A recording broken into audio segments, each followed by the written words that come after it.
ഭഗവാനെ കുറിച്ച് വർണ്ണിക്കുന്ന ഒരു കീർത്തനമുണ്ട്.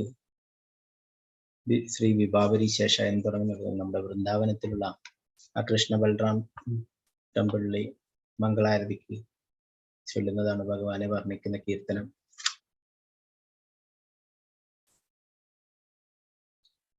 വിഭാവരി ശേഷാലോക പ്രവേശ നിദ്രാചരിയുടു ജീവാ बोलो हरि हरि मुकुंद मुरारी राम कृष्ण हयग्रीवा विभावरी शेषालोक प्रवेश निद्राचरियुटु जीवा बोलो हरि हरि मुकुंद मुरारी राम कृष्ण हयग्रीवा नृसिंह वामन श्रीमधुसूदन व्रजेन्द्र नंदन श्यामा नृसिंह वामन श्रीमधुसूदन व्रजेन्द्र नंदन श्यामा उदन गादन कैडभशादन जय दशरथि रामा उदन गादन कैडभशादन जय दशरथि रामा यशोदा दुलाल गोविंद गोपाल वृंदावन पुरंदर यशोदा दुलाल गोविंद गोपाल वृंदावन पुरंदर गोपी प्रिया जना राधिका रमण भुवन सुंदर वार गोपी प्रिया जना राधिका रमण भुवन सुंदर वार रावणांधकर मकन तस्कर गोपीचन वस्त्रहारी रावणांधकर मकन तस्कर गोपीचन वस्त्रहारी व्रजेर राकल गोव वृंदापल चित्तहरि वंशीधारी व्रजेर राकल गोव वृंदापल चित्तहरि वंशधारी व्रजेर राकल गोव वृंदापल चित्तहरि वंशीधारी योगींद्र वंदन श्रीनंदनंदन व्रज जन भयहारी योगींद्र वंदन श्रीनंदनंदन व्रज जन भयहारी नवीन नीरत रूप मनोहर मोहन वंशी विहारी नवीन नीरत रूप मनोहर मोहन वंशी विहारी यशोदनंदन कंस निषूदन निकुंजरास विलासी यशोदनंदन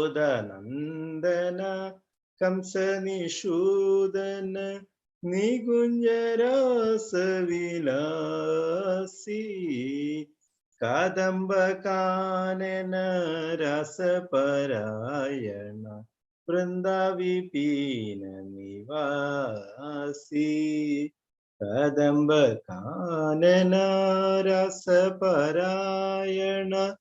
വൃന്ദാവിപീന നിവാസി ആനന്ദവർദ്ധന പ്രേമനികേതന ഫുലശരജോജക കാമ ആനന്ദവർദ്ധന പ്രേമനികേതന ഫുലശരജോജക കാമ ഗോപാങ്കനഗണ ചിത്ത വിനോദന സമസ്ത ഗുണഗണ ഗോപാങ്കനഗണ ചിത്ത വിനോദന സമസ്ത ഗുണഗണധാമ യമുന ജീവന കേളിപാരായണ മനസ ചന്ദ്ര ചകോര യമുന ജീവന കേളിപാരായണ മനസ ചന്ദ്ര ചകോര നമസുദാരസ ഗവ കൃഷ്ണ യശ രഘുവ ജനമനമോര നമസുദാരസ ഗവ കൃഷ്ണ യശ രഘുവ ജനമനമോര വിപവരി ശേഷലോക പ്രവേശ നിദ്രാചരി ഉട്ടോ ജീവ ബോലോ ഹരി ഹരി മുകുന്ദ മുരാരി രാമകൃഷ്ണ ഹയഗ്രീവ വിഭവരി ശേഷലോക പ്രവേശ നിദ്രാചരി ഉട്ടോ ജീവ ബോലോ ഹരി ഹരി മുകുന്ദ മുരാരി രാമകൃഷ്ണ ഹയഗ്രീവ. വളരെ മനോഹരമായിട്ട് ഭഗവാനെ വർണ്ണിക്കുന്ന കീർത്തനമാണ്. നമുക്കതിന്റെ വിവർത്തനം കൂടി നോക്കാം. ബംഗാളി ഭാഷയിലുള്ളത്. അപ്പൊ നമുക്ക് പെട്ടെന്ന് വരികളുടെ അർത്ഥങ്ങൾ മനസ്സിലാവില്ല, എന്നാലും നമുക്ക് കുറെ മനസ്സിലാവുന്നുണ്ട്. അതിന്റെ വിവർത്തനം കൂടി ഞാൻ വായിക്കാം.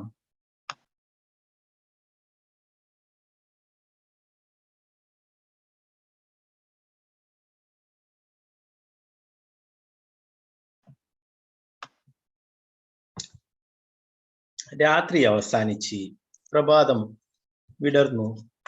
അല്ലയോ ജീവാത്മാവേ, നിദ്ര വെടിഞ്ഞു ഉണരൂ. മുകുന്ദൻ എന്നാൽ മുക്തി നൽകുന്നവൻ, മുരാരി മുരാരി എന്നാൽ മുരൻ എന്ന അസുരനെ വധിച്ചവൻ, രാമൻ പരമ ആസ്വാദകൻ, കൃഷ്ണൻ അത്യ ആകർഷകൻ, ഹയഗ്രീവൻ കുതിരമുഖൻ എന്നിങ്ങനെയുള്ള ഹരിയുടെ നാമങ്ങൾ ജപിക്കൂ. അപ്പോ നമ്മളോടൊക്കെ പറയുന്ന എന്താണ്? അല്ലയോ ജീവാത്മാവേ, നിദ്ര വെടിഞ്ഞിട്ട് ഉണരൂ എന്ന്. നമ്മൾ കുറെ കാലങ്ങളായിട്ട് നമ്മൾ ഭൗതികമായിട്ടുള്ള കാര്യങ്ങളിലൊക്കെ മുഴുകി ആത്മീയമായിട്ടുള്ളതെല്ലാം മറന്നിട്ട് ജീവിക്കുന്ന അല്ലെ. നമ്മളോടൊക്കെ പറയുന്നു ആചാര്യൻ എന്താണ്? നിദ്ര വെടിഞ്ഞ് ഉണർന്നിട്ട് ഭഗവാന്റെ തിരുനാമം ജപിക്കാനായിട്ട്. ഭഗവാൻ ശ്രീകൃഷ്ണൻ പകുതി മനുഷ്യനും പകുതി സിംഹവുമായുള്ള നരസിംഹ രൂപം ധരിച്ചു. അദ്ദേഹം ഉപേന്ദ്രൻ എന്ന പേരോട് കൂടിയ കുള്ളനായ ബ്രാഹ്മണനായി അവതരിച്ചു. മധു എന്ന അസുരനെ വധിച്ചു. പ്രജരാജനായ നന്ദഗോപരുടെ പുത്രനായ അദ്ദേഹം കാർമേകവർണ്ണനാണ്. അദ്ദേഹം പൂതന എന്ന രാക്ഷസിയെയും കൈഡബൻ എന്ന അസുരനെയും നിഗ്രഹിച്ചു. അദ്ദേഹം ദശരഥപുത്രനായ രാമനായി അവതരിച്ചു. ഭഗവാൻ ഹരിക്ക് എല്ലാ സ്തുതികളും. യശോദാമാതാവിന്റെ ഓമന മകനായ അദ്ദേഹം ഗോക്കൾക്കും ഇന്ദ്രിയങ്ങൾക്കും ആനന്ദം പ്രദാനം ചെയ്യുന്നവനും ഗോക്കളെ പരിപാലിക്കുന്നവനുമാണ്. വൃന്ദാവനത്തിന്റെ നാഥനും ഗോപികൾക്ക് പ്രിയപ്പെട്ടവനും രാധികയുടെ പ്രിയതമനുമായ അദ്ദേഹം പ്രപഞ്ചത്തിലെ അതിസുന്ദരനാണ്. ശ്രീരാമചന്ദ്രനായി വന്ന് രാവണനെ വധിച്ചു. കൃഷ്ണനായി മുതിർന്ന ഗോപികമാരുടെ വെണ്ണയും യമുനാ നദിയിൽ കുളിക്കായിരുന്ന ഗോപകന്യകമാരുടെ വസ്ത്രങ്ങൾ മോഷ്ടിച്ചു. അദ്ദേഹം വ്രജഭൂമിയിലെ ഒരു ഇടയബാലനും ഇടയബാലന്മാരുടെ സംരക്ഷകനും എല്ലാവരുടെയും ഹൃദയം കവരുന്നവനും എല്ലായ്പ്പോഴും ഒടക്കുഴൽ ധരിക്കുന്നവനുമാണ്. ഭഗവാൻ കൃഷ്ണൻ യോഗികളാൽ ആരാധിക്കപ്പെടുന്നവനും നന്ദഗോപരുടെ പുത്രനുമാണ്. വ്രജഭൂമിയിലെ എല്ലാവരുടെയും ഭയം അകറ്റുന്നു. കാർമേകവർണ്ണനായ അദ്ദേഹത്തിന്റെ രൂപം സർവ ആകർഷകമാണ്. വേണുഗാനം പൊഴിച്ചുകൊണ്ട് അദ്ദേഹം സഞ്ചരിക്കുന്നത് അത്യന്തം മനോഹരമാണ്. യശോദാപുത്രനായ അദ്ദേഹം കംസനെ നിഗ്രഹിച്ചു. വൃന്ദാവന നികുജങ്ങളിൽ രാസലീലയാടി. കദംബ വൃക്ഷച്ചുവട്ടിലാണ് ഈ രാസലീല നടന്നത്. അദ്ദേഹം വൃന്ദാവനത്തിൽ നിവസിക്കുന്നു. കൃഷ്ണഭക്തന്മാരുടെ ആനന്ദം വർദ്ധിപ്പിക്കുന്നു. അദ്ദേഹം പ്രേമത്തിന്റെ ഉറവിടവും ഗോപികമാരുടെ മാധുര്യപ്രേമം വർദ്ധിപ്പിക്കുന്ന പുഷ്പശരങ്ങളെയുന്ന അതീന്ദ്രിയ കാമദേവനുമാണ്. ഗോപികമാരുടെ ആനന്ദവും എല്ലാ സർവാതിശായിയായ ഗുണങ്ങളുടെയും ഇരിപ്പിടവുമാണ്. ഭഗവാൻ ശ്രീകൃഷ്ണൻ യമുനാ നദിയുടെ ജീവനാണ്. എപ്പോഴും മാധുര്യ ലീലകളിൽ ഏർപ്പെട്ടിരിക്കുന്നു. ചന്ദ്രപ്രകാശത്താൽ മാത്രം ജീവിക്കുന്ന ചകോര പക്ഷികളെ പോലെ അദ്ദേഹം ഗോപികമാരുടെ മനസ്സിന്റെ ചന്ദ്രനാണ്. അല്ലയോ മനസ്സേ, എന്റെ ഈ വാക്കുകൾ അനുസരിച്ച് അമൃതോപമായ ഈ ശ്രീകൃഷ്ണ നാമങ്ങൾ സ്തുതിക്കൂ.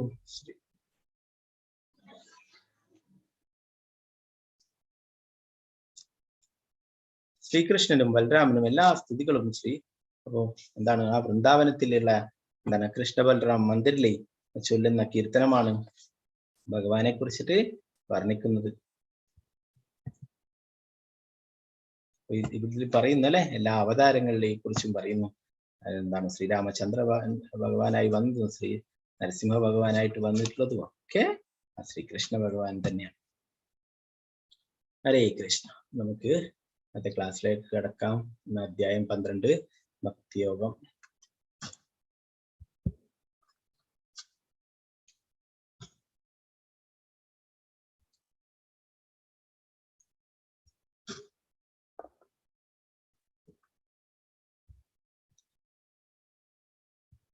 ഹരേ കൃഷ്ണ. ദിവ്യ മാതാജി സ്ക്രീന് കാണാലോ അല്ലേ മാതാജി? ഹരേ കൃഷ്ണ പ്രഭുജി, കാണാം. ഓക്കെ. ഹരേ കൃഷ്ണ. ഹരേ കൃഷ്ണ.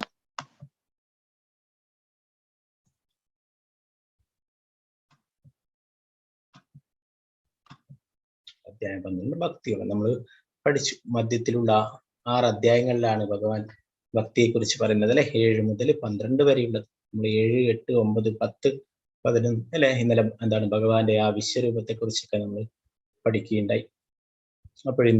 ഇന്ന് ഭക്തിയോഗത്തെ കുറിച്ച് പറയുന്നു. എങ്ങനെയാണ് ഭക്തിയുത സേവനങ്ങൾ ചെയ്യേണ്ടത് എന്നതിനെ കുറിച്ചിട്ട് ഭഗവാൻ ഈ അധ്യായത്തിൽ പറയുന്നു. ഭഗവാൻ എന്താണ് ഭഗവാന്റെ ഭക്തന്മാർ എങ്ങനെയായിരിക്കണം, ഒരു ഭക്തൻ എങ്ങനെയാണ് എന്നൊക്കെ ഈ അധ്യായത്തിൽ വിവരിക്കുന്നുണ്ട്. ഒക്കെ നമുക്ക് നോക്കാം. ഓം അജ്ഞാനതിമിരാന്ധസ്യ നനാഞ്ജനാശലാകയാ ചക്ഷുരുന്മീലിതം യേന തസ്മൈ ശ്രീ ഗുരുവേ നമഃ.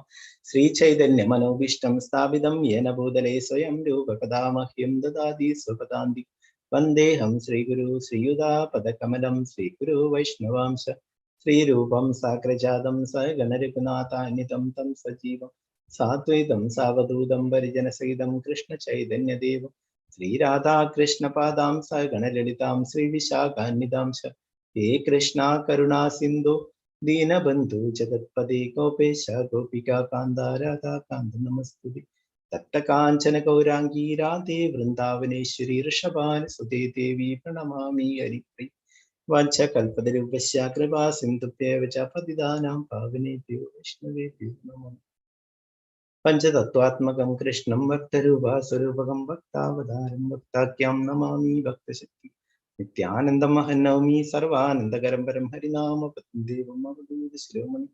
നമോ മഹാവദന്യായ കൃഷ്ണ പ്രേമപ്രദായതേ കൃഷ്ണായ കൃഷ്ണ ചൈതന്യ നാമ്നേ വിഷ്ണു. നമോ വിഷ്ണുവാദായ കൃഷ്ണപൃഷ്ഠായ ഭൂതലേ ശ്രീമതേ ഭക്തിവേദാന്ത സ്വാമിനേ നാമ്നേ. നമസ്തേ സാരസ്വതേ ദേവി ഗൗരവാണി പ്രചാരണ നിർവിശേഷ ശൂന്യവാദി പാശ്ചാത്യ. जय श्री कृष्ण चैतन्य प्रभु नित्यानंद श्री अद्वैत गदाधर श्रीवासादि गौर भक्त वृंद. हरे कृष्णा कृष्ण कृष्ण हरे हरे, हरे राम राम राम हरे हरे. गुरुवे गौरचंद्राय राधिकाय तथाले कृष्णाय कृष्ण भक्ताय नमः. श्री प्रभुपाद की जय.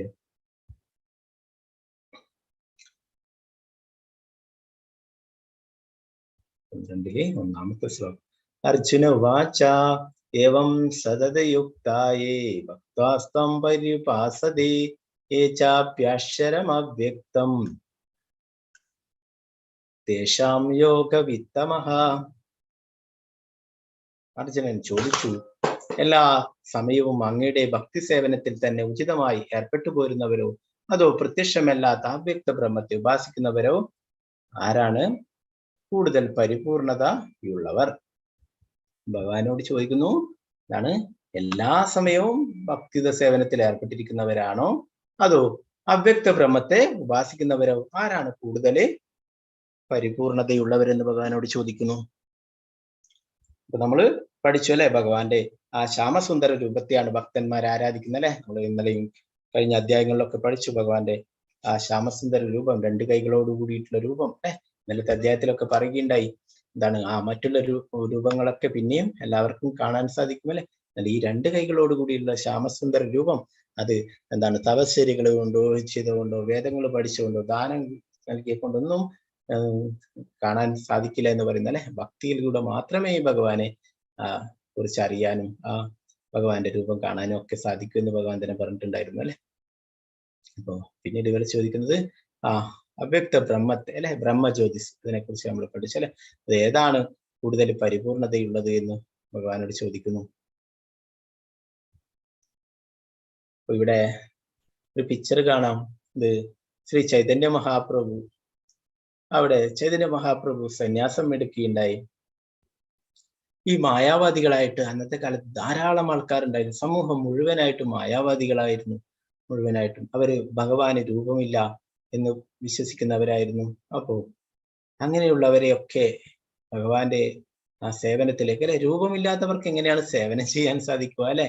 ഭഗവാന് നമ്മൾ ഭക്തിത സേവനം ചെയ്യലാണ് നമ്മളെ കടമ അല്ലെ. ജീവര സ്വരൂപഹോ നിത്യ കൃഷ്ണദാസൻ, നമ്മൾ കൃഷ്ണന്റെ സേവകനാണ് എന്നുള്ളതാണ് നമ്മുടെ സ്വരൂപാവസ്ഥ. പക്ഷെ അങ്ങനെ ഒരു രൂപമില്ലാത്തവർക്ക് നമുക്ക് എങ്ങനെ സേവനം ചെയ്യാൻ പറ്റുമോ അല്ലെ. അപ്പൊ അവരുടെ സിദ്ധാന്തം തെറ്റാണ്.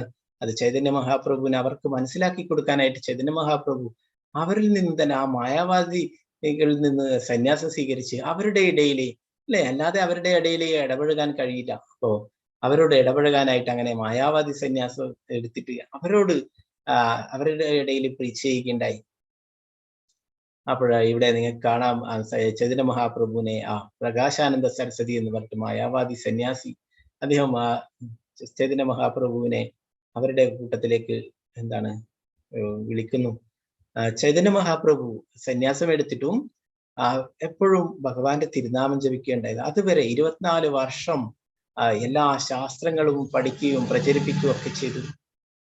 നിമായ് പണ്ഡിറ്റ് എന്ന പേരിൽ അത്രയും ജ്ഞാനിയായിരുന്നു. സകല എല്ലാ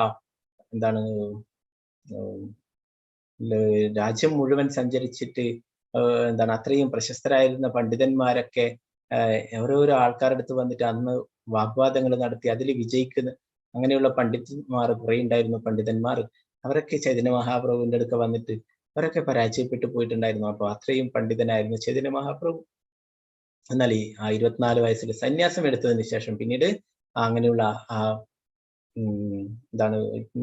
ഇങ്ങനെ ഓരോരോ ശാസ്ത്രങ്ങളൊക്കെ പ്രചരിപ്പിക്കുന്ന അതൊക്കെ നിർത്തി എപ്പോഴും ഭഗവാന്റെ തിരുനാമം ജപിക്കുക, എല്ലാവരെയും ഭഗവാന്റെ തിരുനാമം ജപിക്കാനായിട്ട് പ്രേരിപ്പിക്കുക, ഇതാണ് പിന്നീട് ചെയ്തിരുന്നത്. ഈ മായാവാദി സന്യാസികളൊക്കെ അതിൽ നിന്ന് ചൈതന്യ മഹാപ്രഭുവിനെ പിന്മാറ്റാനായിട്ട് ശ്രമിക്കുകയുണ്ടായി. ചൈതന്യ മഹാപ്രഭുവിനോട് പറഞ്ഞു, അങ്ങ് എപ്പോഴും ഒരു സ്ഥലത്ത് ഇങ്ങനെ ഇരുന്നിട്ട് ഭഗവാന്റെ തിരുനാമം ജപിക്കുന്നു, ഇതല്ല ശരിക്കും വേണ്ടത് എന്നൊക്കെ പറഞ്ഞിട്ട് അവര് കുറെ ഉപദേശങ്ങളൊക്കെ നൽകുകയുണ്ടായി. നമ്മൾ വേദങ്ങൾ പഠിക്കോ വേണ്ടേ അങ്ങനെയൊക്കെ പറഞ്ഞിട്ട്.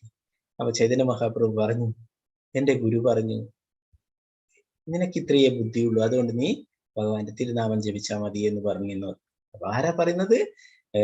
നമ്മൾ ഇനി 15-ാം അധ്യായത്തിൽ പഠിക്കും. സർവസ്യജാഹം ഹൃദി സന്നിവിഷ്ടോ മാതാ സ്മൃതി ജ്ഞാനമബോഹനം ച വേദേഷു സർവൈരഹമേവ വേദ്യോ വേദാന്ത വേദവിദേവ ച. വേദങ്ങളൊക്കെ ഉണ്ടാക്കിയിട്ടുള്ള ആ ഭഗവാൻ കൃഷ്ണദ്വൈപായന വ്യാസൻ. അത് ഭഗവാന്റെ തന്നെ അവതാരമാണ്. വേദങ്ങളിലൂടെ അറിയപ്പെടേണ്ടത് ആരാണ്? അത് ശ്രീകൃഷ്ണ ഭഗവാനെയാണ്. വേദങ്ങളൊക്കെ എല്ലാം മുഴുവനായിട്ട് അറിയുന്നത് ഭഗവാനാണ്. ആ ഭഗവാൻ ആ പ്രകാശാനന്ദ സരസ്വതിയോട് പറയുന്നു, എന്റെ ഗുരു പറഞ്ഞു, നീ ഒരു വിഡ്ഢിയാണ്, അതുകൊണ്ട് നിനക്ക് അത്രയേ ബുദ്ധിയുള്ളൂ, അതുകൊണ്ട് നീ ഭഗവാന്റെ തിരുനാമം ജപിച്ചാൽ മതി. നോക്കണം, ഭഗവാൻ തന്നെ എത്രയും താഴ്മയില് വിനയത്തോടെയാണ് അവരോടൊക്കെ സംസാരിക്കുന്നത്. എല്ലാറ്റിന്റെയും നാഥനായിട്ടുള്ള ആ ഭഗവാൻ പറയുന്നു, എന്റെ ഗുരു പറഞ്ഞു ഇങ്ങനെ. അപ്പൊ അവരൊക്കെ ഈ നാമത്തിലേക്ക് കൊണ്ടുവരാൻ വേണ്ടിയിട്ടാണ് ചൈതന്യ മഹാപ്രഭു ശ്രമിച്ചത്. അങ്ങനെ പിന്നീട് അവര് വേദാന്ത സൂത്രത്തെ കുറിച്ചൊക്കെ പറയുകയുണ്ടായി. അതൊക്കെ ചൈതന്യ മഹാപ്രഭു കേട്ടു. ചൈതന്യ മഹാപ്രഭു അവസാനം പറഞ്ഞു, വേദാന്ത സൂത്രത്തെ കുറിച്ച് എനിക്ക് മനസ്സിലായി, പക്ഷെ നിങ്ങൾ പറയുന്നത് എന്താണെന്ന് എനിക്ക് മനസ്സിലായില്ലായിരുന്നു. വേദാന്ത സൂത്രം എന്താണ് അതിനെക്കുറിച്ച് ചൈതന്യ മഹാപ്രഭുവിനെ അറിയാം. എന്നാൽ ആ മായാവാദി സന്യാസിമാർ പറയുന്ന വേദാന്ത സൂത്രം എനിക്ക് മനസ്സിലായില്ല എന്ന് പറയുകയുണ്ടായി. ചൈതന്യ മഹാപ്രഭു പിന്നീട് ആ വേദാന്ത സൂത്രത്തെ കുറിച്ചിട്ട് അവരോട് പറഞ്ഞു കൊടുക്കുകയുണ്ടായി. എല്ലാ വേദങ്ങളും പഠിക്കുന്നതിന്റെ യഥാർത്ഥ ഉദ്ദേശം ഭഗവാനെ മനസ്സിലാക്കുകയാണ്, കൃഷ്ണനെ മനസ്സിലാക്കുക, കൃഷ്ണന്റെ സേവനം ചെയ്യുകയാണെന്ന് പറഞ്ഞിട്ട് ആ മായാവാദി സന്യാസിമാരെ മുഴുവനായിട്ട് മാറ്റിയെടുത്ത് കൃഷ്ണ ഭക്തന്മാരാക്കുകയുണ്ടായി. അതാണ് ചൈതന്യ മഹാപ്രഭു അങ്ങനെ ആ മായാവാദിയുടെ ഇടയിൽ പോയിട്ട് ചെയ്തിട്ടുണ്ടായിരുന്നു. അപ്പോ ഭഗവാന് രൂപമുണ്ട് അല്ലെ, ഭഗവാൻ ആ ശ്യാമസുന്ദര രൂപമുണ്ട്, അതിനെയാണ് നമ്മൾ ആരാധിക്കേണ്ടത് എന്ന് പറഞ്ഞിട്ട് ആ മായാവാദികളെയൊക്കെ മാറ്റിയെടുക്കുകയുണ്ടായി.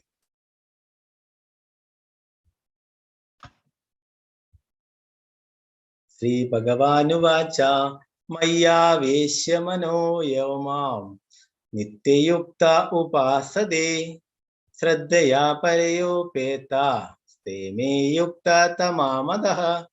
പരമദിവ്യോത്തമ പുരുഷൻ പറഞ്ഞു, എന്റെ വ്യക്തിരൂപത്തിൽ തന്നെ മനസ്സുറപ്പിച്ച് അതീന്ദ്രിയമായ ദൃഢവിശ്വാസത്തോടെ എല്ലായ്പ്പോഴും എന്നെ ആരാധിക്കുന്നതിൽ മുഴുകിയിരിക്കുന്നവരാണ് ഏറ്റവും പരിപൂർണതയുള്ളവരെന്ന് ഞാൻ കരുതുന്നു.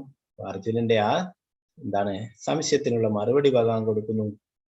ഭഗവാനെ വ്യക്തിരൂപത്തിൽ തന്നെ മനസ്സുറപ്പിച്ച് അതീന്ദ്രിയമായ ദൃഢവിശ്വാസത്തോടെ എപ്പോഴും ആരാധിക്കുന്നവർ മുഴുകുന്നവരാണ് ഏറ്റവും പരിപൂർണതയുള്ളവരെന്ന് പറയുന്നു. അല്ലാതെ ഭഗവാൻ രൂപമില്ലെന്ന് പറഞ്ഞിട്ട് ആരാധിക്കുന്നവരല്ല അല്ലെ.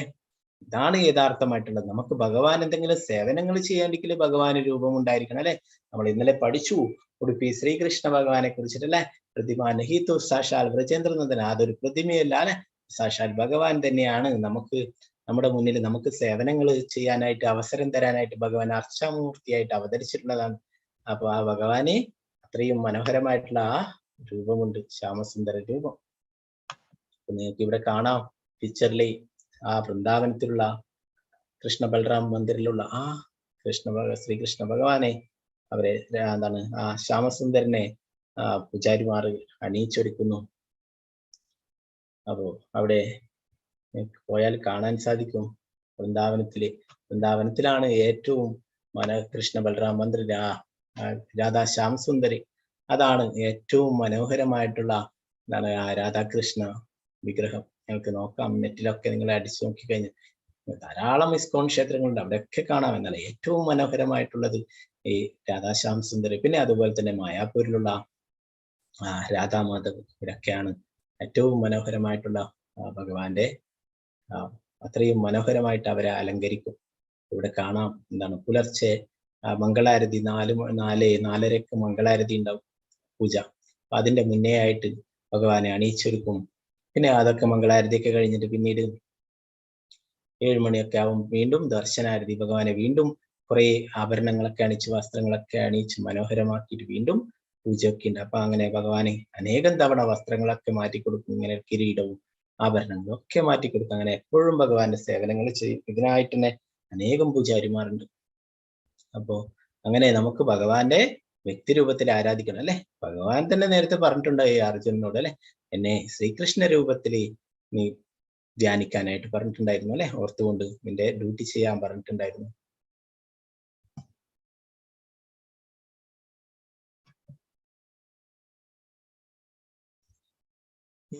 ശരമനിർദ്ദേശാമ വ്യക്തം പര്യുപാസതേ സർവത്രാഗമചിന്യം ചൂടസ്ഥമചലം ധ്രുവം സംനിയമേന്ദ്രിയ ഗ്രാമം സർവത്ര സമബുദ്ധയഃ തേ പ്രാപ്നുവന്തി മാമേവ സർവഭൂതാഹിതേരതാ.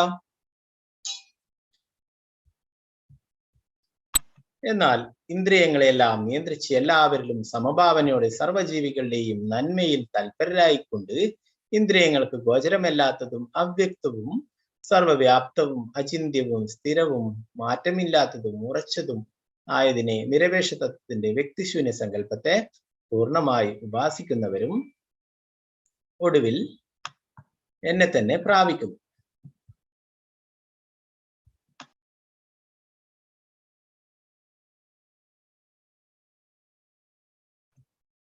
അപ്പൊ ഇവിടെ ഭഗവാൻ പറയുന്നു,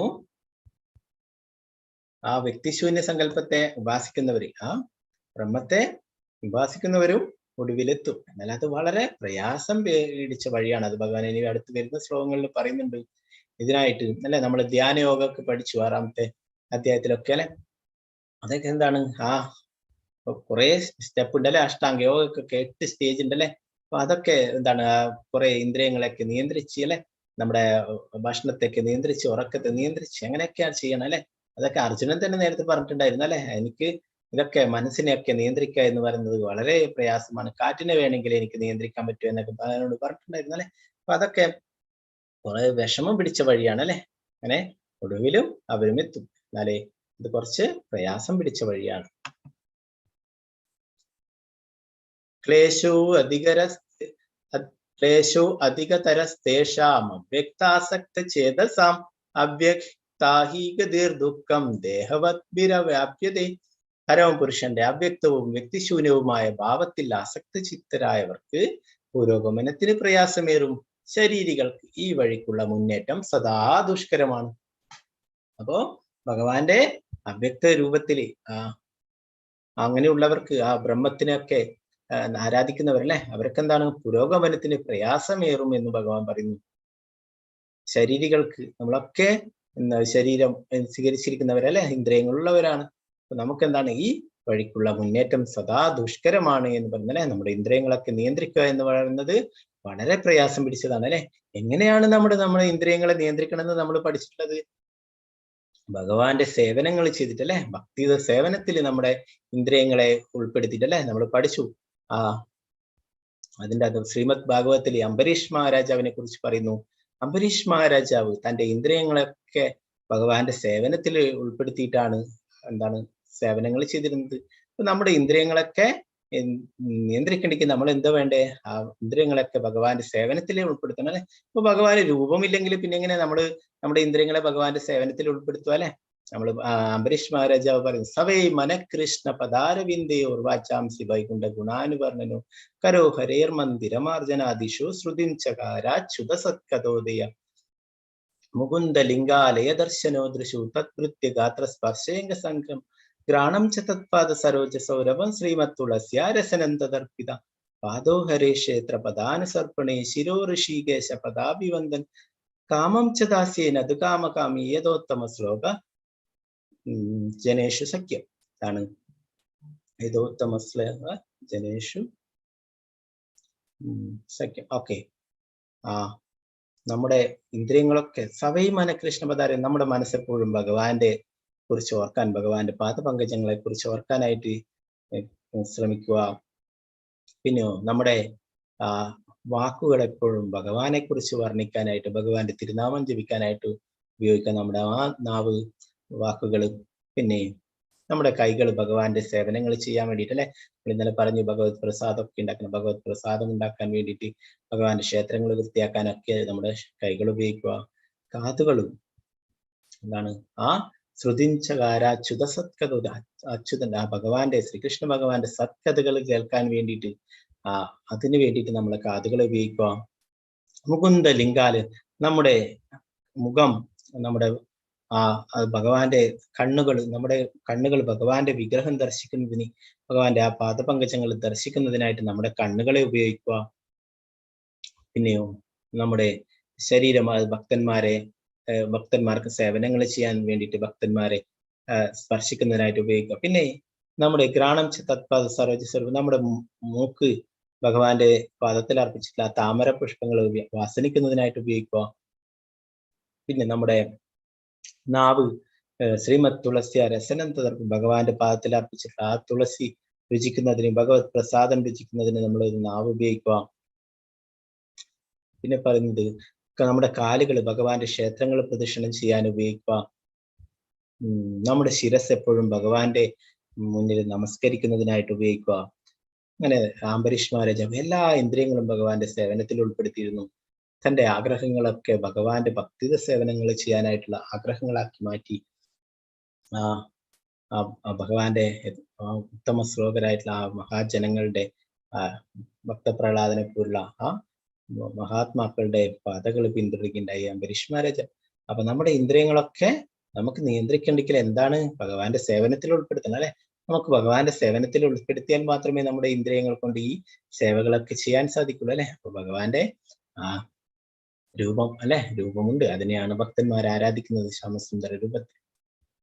മറ്റുള്ളവരൊക്കെ ഈ ബ്രഹ്മജ്യോതിയെ ആരാധിക്കുന്നു അല്ലെ. അവർക്ക് ആ ആ ബ്രഹ്മജ്യോതിക്ക് അപ്പുറമുള്ള കാര്യത്തെക്കുറിച്ച് അറിയില്ല, അവർക്ക് കാണാൻ സാധിക്കുന്നില്ല, അതിനപ്പുറമുള്ള കാര്യങ്ങളെ അവർക്ക് മനസ്സിലാക്കാൻ സാധിക്കുന്നില്ല. അതുകൊണ്ട് അവർ വിചാരിക്കുന്നു ഇതാണ് ഫൈനലി, ഈ ജ്യോതിസിന്റെ അപ്പുറം ഒന്നുമില്ല എന്നല്ലേ നമ്മൾ കണ്ടു നേരത്തെ അല്ലെ. ബ്രഹ്മജ്യോതി, അതും കഴിഞ്ഞിട്ടാണ് ഗോലോക വൃന്ദാവനം അല്ലെ, ഭഗവാന്റെ ആ ധാമം. പിന്നെ എന്താണ് വേറൊരു തരത്തിലുള്ളവര് പരമാത്മാവിനെ ആരാധിക്കുന്നു അല്ലെ. നമ്മുടെയൊക്കെ ഹൃദയത്തിലുള്ള ആ പരമാത്മാവിനെ ആരാധിക്കുന്നു. ഏറ്റവും ഉയർന്ന തലത്തിലുള്ള ആരാധനയാണ് ഭഗവാനെ ആരാധിക്കുന്നത് അല്ലെ, ശ്രീകൃഷ്ണ ഭഗവാനെ ആരാധിക്കുന്നത്. അപ്പൊ ഇവിടെ കാണാം ശ്രീലപ്രഭുപാദരെ ആ വൃന്ദാവനത്തിലുള്ള കൃഷ്ണ ബലരാമനെ പൂജകൾ ചെയ്യുന്നത്. തെരുവിൽ പലയിടത്തും തപാൽ പെട്ടികൾ കാണാം. ഇവയിൽ നമ്മൾ കൊണ്ടുപോയിരുന്ന കത്തുകൾ സ്വാഭാവികമായി നിഷ്പ്രയാസം ഉദ്ദിഷ്ട സ്ഥാനങ്ങളിലെത്തുന്നു. എന്നാൽ തപാൽ പെട്ടികൾ എന്ന് ആധികാരികമായി പ്രഖ്യാപിക്കാത്ത ഏതെങ്കിലും പഴയ പെട്ടികളിലൂടെ ഈ പ്രക്രിയ നടത്താനാവില്ല. അങ്ങനെ അംഗീകൃതമായ പ്രാതിനിധ്യമുള്ള ഒരു വിഗ്രഹരൂപം ഈശ്വരനുണ്ട്. അതിനെ അർച്ചാവിഗ്രഹം എന്ന് പറയുന്നു. ഈ അർച്ചാവിഗ്രഹം പരമപുരുഷന്റെ അവതാരമാണ്. അപ്പോ ഇതാണ് ഭഗവാന്റെ വിഗ്രഹം എന്ന് പറയുന്നത്, ഭഗവാന്റെ തന്നെ അവതാരമാണ് അല്ലെ. നമ്മൾ ഇതിലൊക്കെ പഠിച്ചു അവിടുത്തെ ശ്രീകൃഷ്ണ ഭഗവാന്റെ ലീലകളൊക്കെ പറഞ്ഞല്ലേ.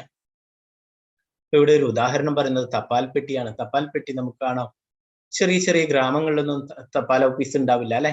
അതിന്റെ ഒരു ശാഖയായിട്ട് അവിടെ ഒരു ബോക്സ് സ്ഥാപിച്ചിട്ടുണ്ടാവും അല്ലെ, തപാൽ പെട്ടി അവിടെ സ്ഥാപിച്ചിട്ടുണ്ടാവും. അതിലാണ് ആ ഗ്രാമത്തിലുള്ളവരൊക്കെ കത്തുകളൊക്കെ കൊണ്ടുപോയിടും അല്ലെ.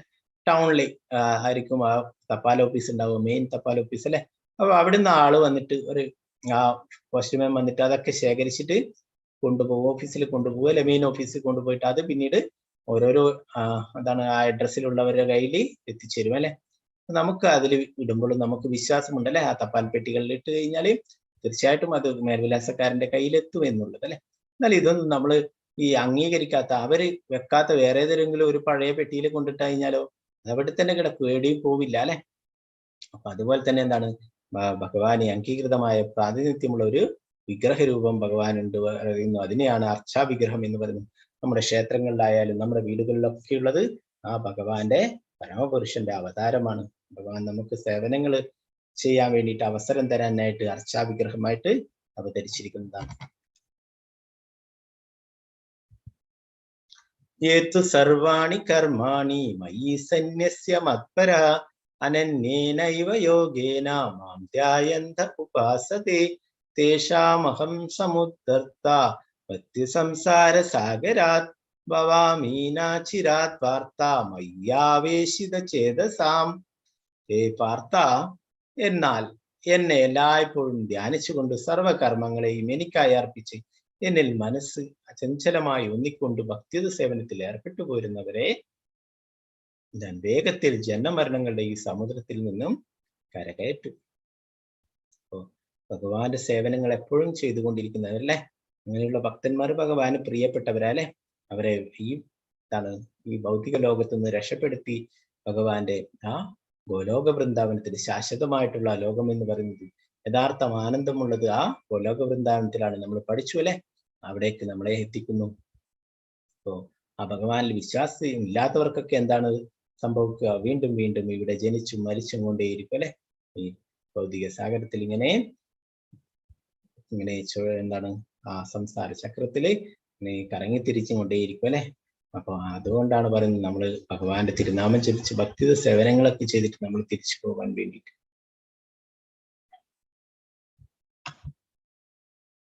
അപ്പൊ ഈ ഭൗതിക ലോകത്തെ കുറിച്ചിട്ട് പറയുന്നു, അത് അത്യന്തം അപകടം പിടിച്ചിട്ടുള്ളതാണ്.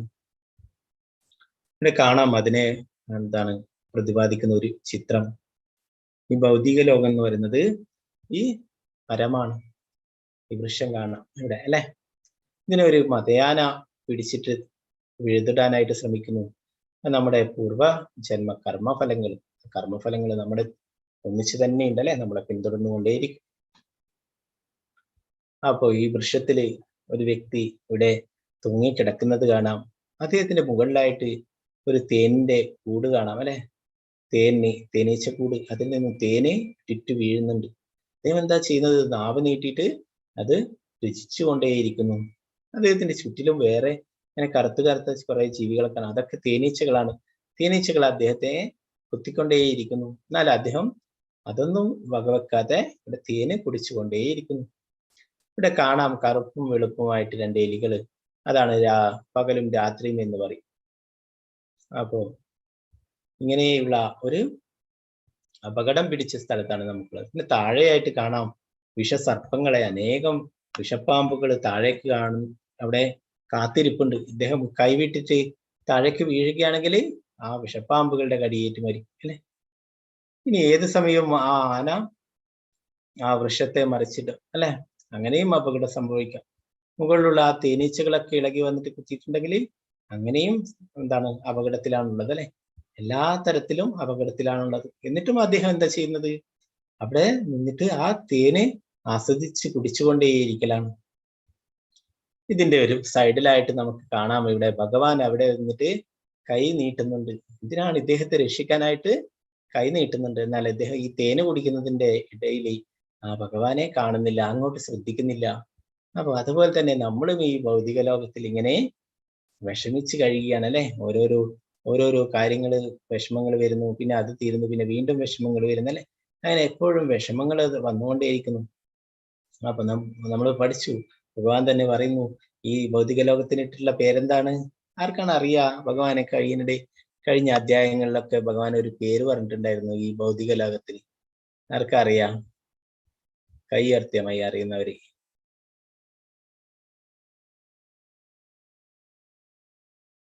ആർക്കറിയില്ല? ഓക്കെ, ചന്ദ്രശേഖരൻ പ്രഭുജി. ഹരേ കൃഷ്ണ. അൺമ്യൂട്ട് ചെയ്തിട്ട് പറഞ്ഞോളൂ. പ്രഭുജി പറഞ്ഞോളൂ. ഹരേ കൃഷ്ണ. ഹരേ കൃഷ്ണ. ദുഃഖാലയം. അതെ പ്രഭുജി, കറക്റ്റ് ആണ്. Hare Krishna. Okay, thank you. അപ്പൊ ഭഗവാൻ ഇവിടെ ഈ ലോകത്തിനിട്ടുള്ള പേര് ദുഃഖാലയം, അശാശ്വതമായിട്ടുള്ളതാണ്, ദുഃഖാലയമാണ്.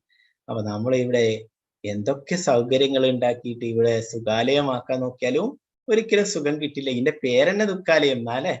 അപ്പൊ നമുക്കറിയാം, നമ്മൾ പഠിച്ചു ആ ഗ്രന്ഥാലയത്തിൽ പോയാൽ നമുക്ക് അവിടെ ബുക്സ് മാത്രമേ കിട്ടുള്ളൂ, ഭക്ഷണാലയത്തിൽ പോയാൽ അവിടെ ഭക്ഷണം മാത്രമേ കിട്ടൂ, വസ്ത്രാലയത്തിൽ വസ്ത്രം മാത്രമേ കിട്ടുള്ളൂ അല്ലെ.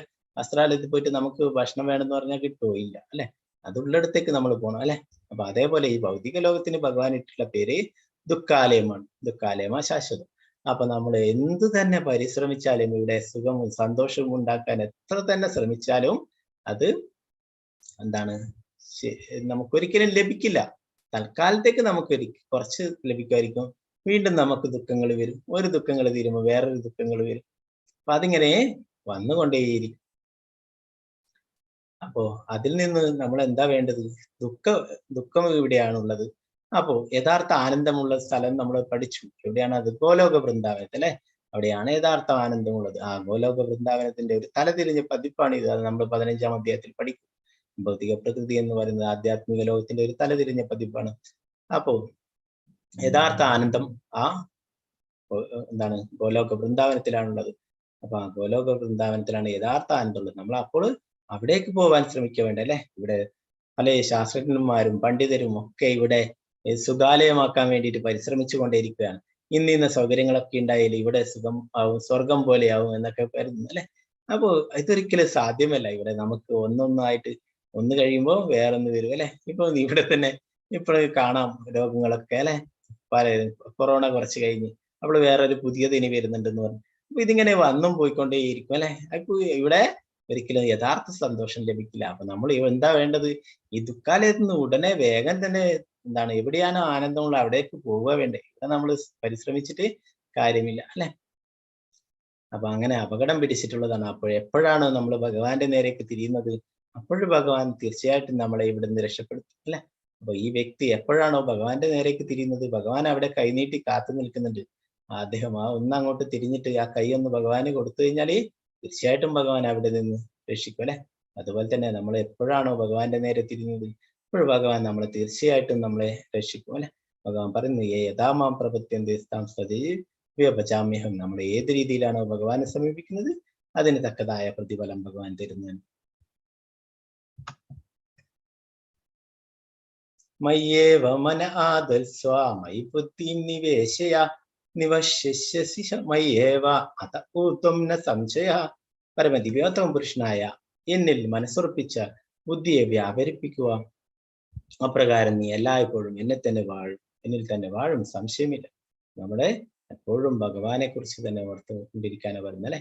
അപ്പോൾ നമ്മളെ ഭഗവാന്റെ കൂടെ തന്നെയാണുള്ള ഉള്ളത് അല്ലെ. നമുക്കറിയാം ആ കുറൂരമ്മയും പൂന്താനവും വില്യമംഗല സ്വാമി അവർക്കൊക്കെ ഭഗവാൻ എപ്പോഴും ഉണ്ടായിരുന്നു അല്ലെ. അവരുടെ കൂടെ കളിച്ചു, പൂന്താനത്തിന്റെ കുറൂരമ്മയുടെ ഒക്കെ കൂടെ അല്ലെ വികൃതികൾ കാണിച്ചു ഭഗവാൻ.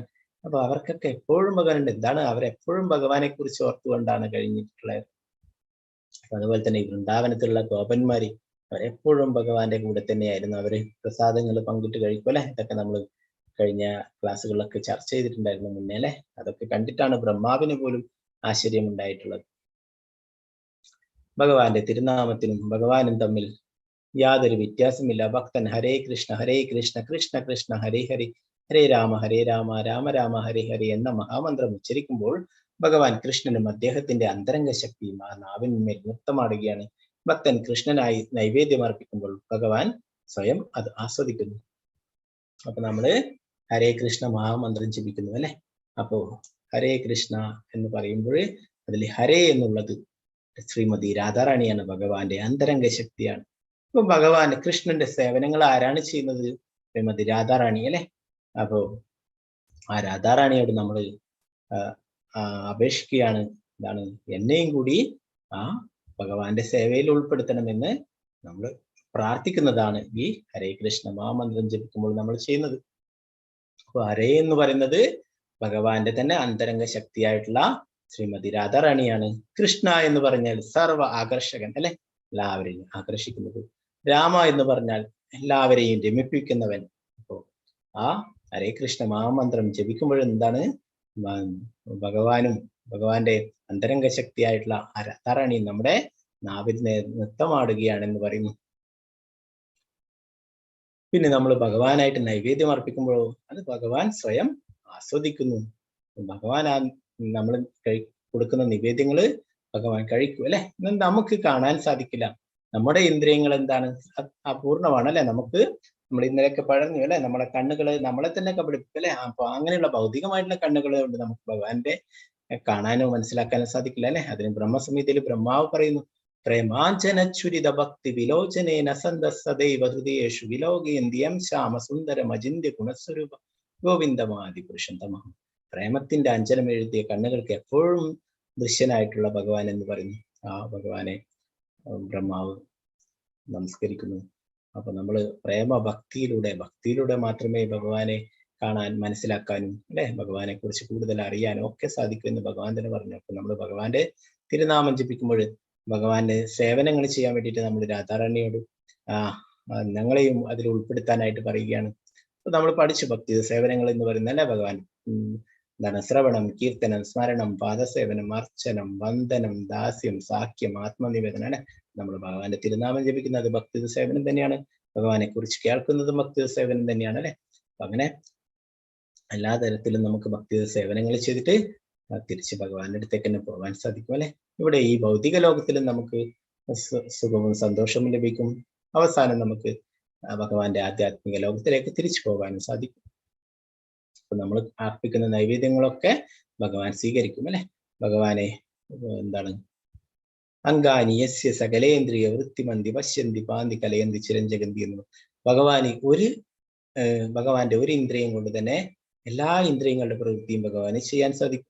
നമുക്ക് നമ്മുടെ കണ്ണുകൾ കൊണ്ട് കാണാൻ മാത്രമേ കഴിയൂ, കണ്ണുകൾ കൊണ്ട് പ്രസാദം കഴിക്കാൻ കഴിയോ? ഇല്ല അല്ലെ. അല്ല, ഭഗവാൻ എല്ലാം സാധിക്കും. ഭഗവാന് കണ്ണുകൾ കൊണ്ട് പ്രസാദം കഴിക്കാനും സാധിക്കും, കണ്ണുകൾ കൊണ്ട് എല്ലാം ചെയ്യാൻ സാധിക്കും. ഒരു ഇന്ദ്രിയം കൊണ്ട് തന്നെ എല്ലാ പ്രവൃത്തികളും ചെയ്യാൻ സാധിക്കും ആ ഭഗവാന്റെ ഇന്ദ്രിയങ്ങൾ. അതാണ് നമ്മളെ പോലുള്ളതല്ല അല്ലെ. അപ്പൊ ഭഗവാൻ നമ്മൾ അർപ്പിക്കുന്ന പ്രസാദം, നിവേദ്യം ഭഗവാൻ തീർച്ചയായിട്ടും സ്വീകരിക്കും അല്ലെ. നമുക്കൊക്കെ അറിയാം, ഗുരുവായൂരിലൊക്കെ നടന്നിട്ടുള്ള ലീലകളൊക്കെ നിങ്ങൾക്കൊക്കെ അറിയുന്നതാണ് അല്ലെ. നെന്മേനിയിലത്തെ ആ കുട്ടി കൊടുത്തപ്പോൾ ഭഗവാൻ വാങ്ങിച്ചു കഴിച്ചത് അല്ലെ. പിന്നെ അതുപോലെ തന്നെ നിങ്ങളൊക്കെ കണ്ടിട്ടുണ്ടാവും, ലഡു ഗോപാൽ എന്ന രീതിയിൽ ഭഗവാന്റെ വിഗ്രഹം കാണാം. മനോഹരമായിട്ടുള്ള ലഡു ഒക്കെ കയ്യിൽ പിടിച്ചിരിക്കുന്ന ഭഗവാന്റെ മനോഹരമായിട്ടുള്ള ആ കുഞ്ഞു വിഗ്രഹം, അതെന്താണ്, അതും ഒരു ലീലകൾ നടന്നതിന്റെ. ഭഗവാന് ആ വൃന്ദാവനത്തിലുള്ള ഒരു ഭഗവാന്റെ പ്രിയ ഭക്തൻ, അദ്ദേഹം ബിസിനസ് ഒക്കെ ചെയ്യുന്ന വ്യക്തിയായിരുന്നു, അദ്ദേഹം തിരക്കുള്ള വ്യക്തിയായിരുന്നു. അപ്പൊ എപ്പോഴും ഭഗവാൻ സ്വീറ്റ്സ് ഒക്കെ ഉണ്ടാക്കി കൊടുക്കും, ഇങ്ങനെ ലഡു ഒക്കെ ഉണ്ടാക്കി കൊടുക്കും, ഇതൊക്കെ നിവേദിക്കും, എന്ത് ജോലിക്ക് പോകും. പിന്നീട് തിരക്കായപ്പോൾ ആ ലഡു ഒക്കെ ഉണ്ടാക്കി വെച്ചിട്ട് തന്റെ ചെറിയ കുട്ടിയോട് പറയും, ഇതൊക്കെ ഭഗവാനെ നിവേദിക്കണം എന്ന് പറയും. എന്നിട്ടൊക്കെ ഭഗവത് പ്രസാദമായിട്ട് ഭഗവാൻ കഴിച്ചതിന് ശേഷം അതൊക്കെ എടുത്തിട്ട് മാറ്റി വെച്ചിട്ട് ഭദ്രമായിട്ട് വെക്കണം എന്ന് പറയും പ്രസാദം. അപ്പോഴങ്ങനെ ആ കുട്ടിയോട് പറഞ്ഞിട്ട് അദ്ദേഹം കുറെ ലഡു ഒക്കെ ഉണ്ടാക്കി വെച്ചിട്ട് അവിടെ നിന്ന് ജോലിക്ക് പോവുകയുണ്ടായി. എന്നാല് വൈകിട്ട് വന്നിട്ട് ആ കുട്ടി അച്ഛൻ പോയതിനു ശേഷം ഭഗവാന് നിവേദ്യങ്ങൾ ആ ലഡു ഒക്കെ കൊടുക്കാനായിട്ട് പോയി. അപ്പോൾ ഭഗവാന്റെ മുന്നിൽ അതൊക്കെ കൊണ്ടുവച്ചിട്ട് കഴിക്കൂ എന്നൊക്കെ പറഞ്ഞു. ഭഗവാൻ കഴിക്കുന്നില്ല. ഓരോ ലഡു എടുത്തിട്ട് കരഞ്ഞു കൊണ്ടിട്ട് പറയാൻ തുടങ്ങി, അച്ഛനെ ഇനി ഇത് കഴിച്ചില്ലെങ്കിൽ എന്നെ വഴക്ക് പറയും, ഇനി അച്ഛൻ തന്നു കഴിഞ്ഞാൽ എല്ലാ ദിവസവും കഴിക്കുന്നില്ലേ, ഞാൻ തന്നിട്ടാണ് കഴിക്കാതെ എന്നൊക്കെ പറഞ്ഞിട്ട് ആ കുട്ടി കരയാൻ തുടങ്ങി. കരഞ്ഞപ്പോഴേ ഭഗവാൻ തന്നെ ആ കുട്ടിയോട് കാരുണ്യം കാണിക്കുകയുണ്ടായി. ആ കുട്ടിയുടെ കയ്യിൽ നിന്ന് ഭഗവാൻ ലഡു വാങ്ങിച്ച് കഴിക്കാൻ തുടങ്ങി. അങ്ങനെ കുറെ ലഡു ഉണ്ടാക്കി വെച്ചിട്ടുണ്ട്, അതൊക്കെ ഭഗവാൻ കഴിച്ചു. അപ്പൊ കുട്ടി ആ പാത്രമൊക്കെ എടുത്തിട്ട് അങ്ങ് കൊണ്ടുവച്ചു. വൈകിട്ട് അച്ഛൻ വന്നിട്ട് ചോദിച്ചു, മോനെ എല്ലാം ചെയ്തിരുന്നോ, ലഡു ഒക്കെ കൊടുത്തോ? കുട്ടി പറഞ്ഞ ഒക്കെ കൊടുത്തു, എല്ലാം കൃഷ്ണൻ കഴിച്ചു എന്ന് പറഞ്ഞു. അപ്പൊ ആ പിതാവ് വിചാരിച്ചു, മകന്റെ കൂട്ടുകാരൊക്കെ വന്ന് കഴിച്ചു കാണും, സാരല്ല, കുഴപ്പമില്ല, കുട്ടികളല്ലേ.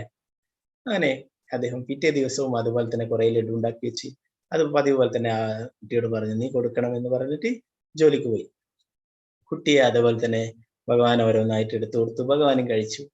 അപ്പോഴങ്ങനെ അന്നേ ദിവസവും കഴിഞ്ഞു. അതുപോലെ തന്നെ വൈകിട്ട് വന്നപ്പോൾ ചോദിച്ചപ്പോൾ പറഞ്ഞു, ഒക്കെ ഭഗവാൻ തന്നെ കഴിച്ചു. അപ്പോൾ ഇദ്ദേഹത്തിന് സംശയമായി, ഇതെന്താണ് ഈ സംഭവിക്കുന്നത്? അത്ര പാട് കുട്ടികളൊന്നും അവനെ കൂട്ടുകാരായിട്ട് ഇല്ലാതാനും. അപ്പൊ ഈ ലഡു ഒക്കെ എന്താണ് സംഭവിച്ചത്? പിറ്റേ ദിവസം അതുപോലെ തന്നെ ലഡു ഒക്കെ ഉണ്ടാക്കി വെച്ചിട്ട് ഇദ്ദേഹം ജോലിക്ക് പോകുന്നതെന്ന് വെച്ചിട്ട് അവിടെ മറഞ്ഞു നിന്ന് പുറകുവശത്തെ വാതിലെ കൂടി വന്നിട്ട് അവിടെ വീട്ടിന്റെ ഉള്ളിൽ തന്നെ നിന്നു ഈ കുട്ടി എന്തൊക്കെയാണ് ചെയ്യുന്നത് എന്ന് നോക്കാൻ വേണ്ടിയിട്ട്. അപ്പോൾ ആ അച്ഛനെ കാണാൻ സാധിച്ചു.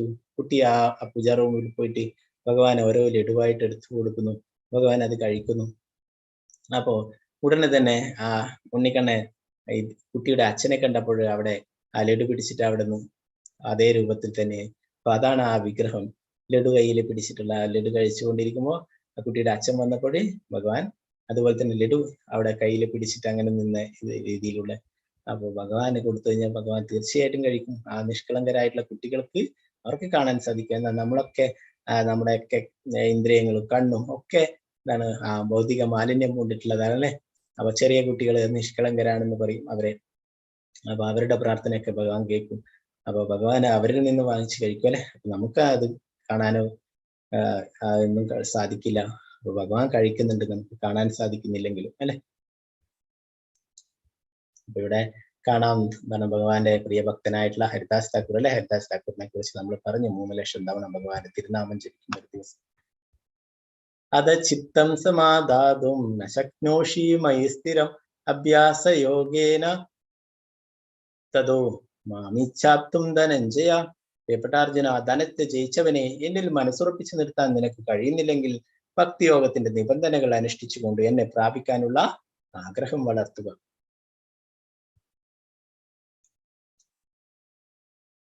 ഭഗവാന്റെ തിരുനാമത്തിനും ഭഗവാൻ ഇത് നമ്മൾ എടുത്തു അല്ലെ. ഓക്കെ. അഭ്യാസേപ്യ സമർത്ഥോസി മത്കർമ്മ പരമോ ഭവ മദർത്ഥമപി കർമാണി കുർവൻ സിദ്ധിമവാപ്സ്യസി. ഭക്തിയോഗത്തിന് വേണ്ടുന്ന നിബന്ധനകൾ അനുഷ്ഠിക്കാൻ നിനക്ക് കഴിവില്ലെങ്കിൽ എനിക്ക് വേണ്ടി പ്രവർത്തിക്കാൻ ശ്രമിക്കൂ. എനിക്കായി പ്രവർത്തിക്കുന്നത് കൊണ്ട് തന്നെ നീ പരിപൂർണതയിലെത്തും. ഭഗവാനിവിടെ പറയുന്നു, ഭക്തിയോഗത്തിന്റെ നിബന്ധനകളൊന്നും അനുഷ്ഠിക്കാൻ സാധിക്കുന്നില്ല. എന്താ പറയുന്നത്?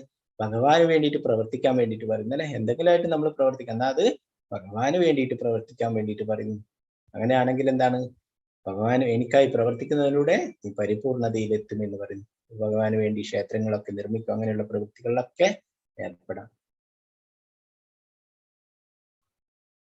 സമ്പന്നനായ ഒരാൾക്ക് കൃഷ്ണാവബോധം പ്രചരിപ്പിക്കാനായി ഒരു ഓഫീസോ ക്ഷേത്രമോ ഉണ്ടാക്കുന്നതിന് സഹായിക്കാം, അല്ലെങ്കിൽ പുസ്തകങ്ങൾ പ്രസിദ്ധീകരിക്കുന്നതിന് സഹായിക്കാം. ഇങ്ങനെ പ്രവർത്തിക്കാനുള്ള മേഖലകൾ പലതുമുണ്ട്. അത്തരം പ്രവൃത്തികളിൽ താല്പര്യം വളർത്തിയെടുക്കേണ്ടതാണ്. തന്റെ കർമ്മഫലങ്ങളെ ഉപേക്ഷിക്കാൻ സാധിക്കാത്ത പക്ഷം അയാൾക്ക് അതിലൊരു ചെറിയ ശതമാനമെങ്കിലും കൃഷ്ണാവബോധം പ്രചരിപ്പിക്കുന്നതിനായി ചെലവാക്കാവുന്നതാണ്. കൃഷ്ണാവബോധത്തിന് വേണ്ടിയുള്ള ഈ സ്വമനസാലയുള്ള സേവനം ഈശ്വരപ്രേമത്തിന്റെ സമുന്നതിയിലിരുത്താനും പരിപൂർണത നേടാനും സഹായകമാവും.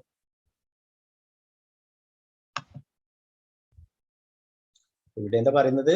സമ്പന്നനായിട്ടുള്ള ഒരാൾക്ക് കൃഷ്ണാവബോധം പ്രചരിപ്പിക്കാനായിട്ട് ഒരു ഓഫീസോ ക്ഷേത്രമോ ഒക്കെ ഉണ്ടാക്കുന്നതിന് സഹായിക്കാമെന്ന് പറഞ്ഞു, അല്ലെങ്കിലോ പുസ്തകങ്ങൾ പ്രസിദ്ധീകരിക്കുന്നതിന് സഹായിക്കാം.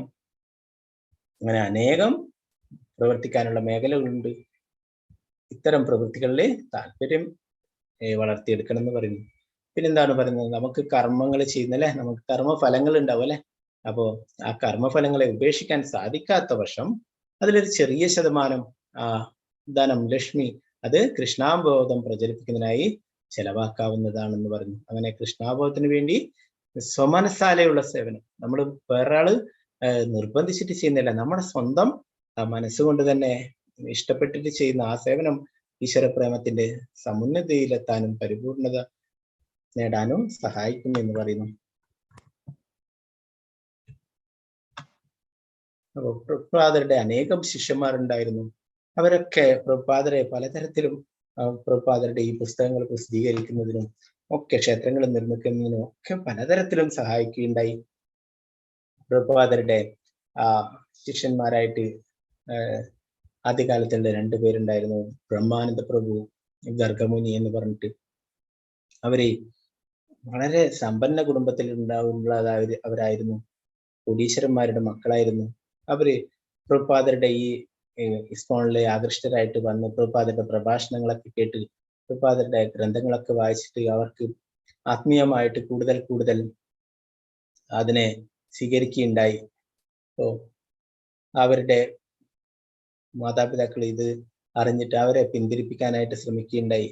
അവസാനം അവരോട് മക്കളോട് പറഞ്ഞു, നിങ്ങൾ ഈ സ്വാമിയെ ഉപേക്ഷിച്ചിട്ട് വരണം എന്ന് പറഞ്ഞു. പ്രഭുപാദരുടെ കൂടെ അവരെപ്പോഴും എല്ലാ ഭഗവാന്റെ സേവനങ്ങളിലും സഹായിച്ചിരുന്നു. അപ്പൊ അങ്ങനെ അവരോട് പറഞ്ഞു, നിങ്ങൾ ഒന്നിക്കൽ ആ സ്വാമിയെ ഉപേക്ഷിക്കണം, അല്ലെങ്കിൽ നിങ്ങൾക്ക് വേണ്ട, നിങ്ങൾക്ക് യാതൊരു സ്വത്തും ഒന്നും നിങ്ങൾക്ക് തരില്ല, യാതൊരു പൈസയും ഒന്നും നിങ്ങൾക്ക് തരില്ല. അപ്പോ അത് അങ്ങനെ നിങ്ങൾക്ക് വേണമെന്നുണ്ടെങ്കിൽ നിങ്ങളുടെ എല്ലാം നിങ്ങൾക്ക് തരാം, കോടികളുള്ള ആ സമ്പാദ്യം മുഴുവനായിട്ട് നിങ്ങൾക്ക് 2 പേർക്ക് തരാം, നിങ്ങൾ ഈ സ്വാമിയെ ഉപേക്ഷിച്ചിട്ട് വരണം എന്ന് പറയുകയുണ്ടായി.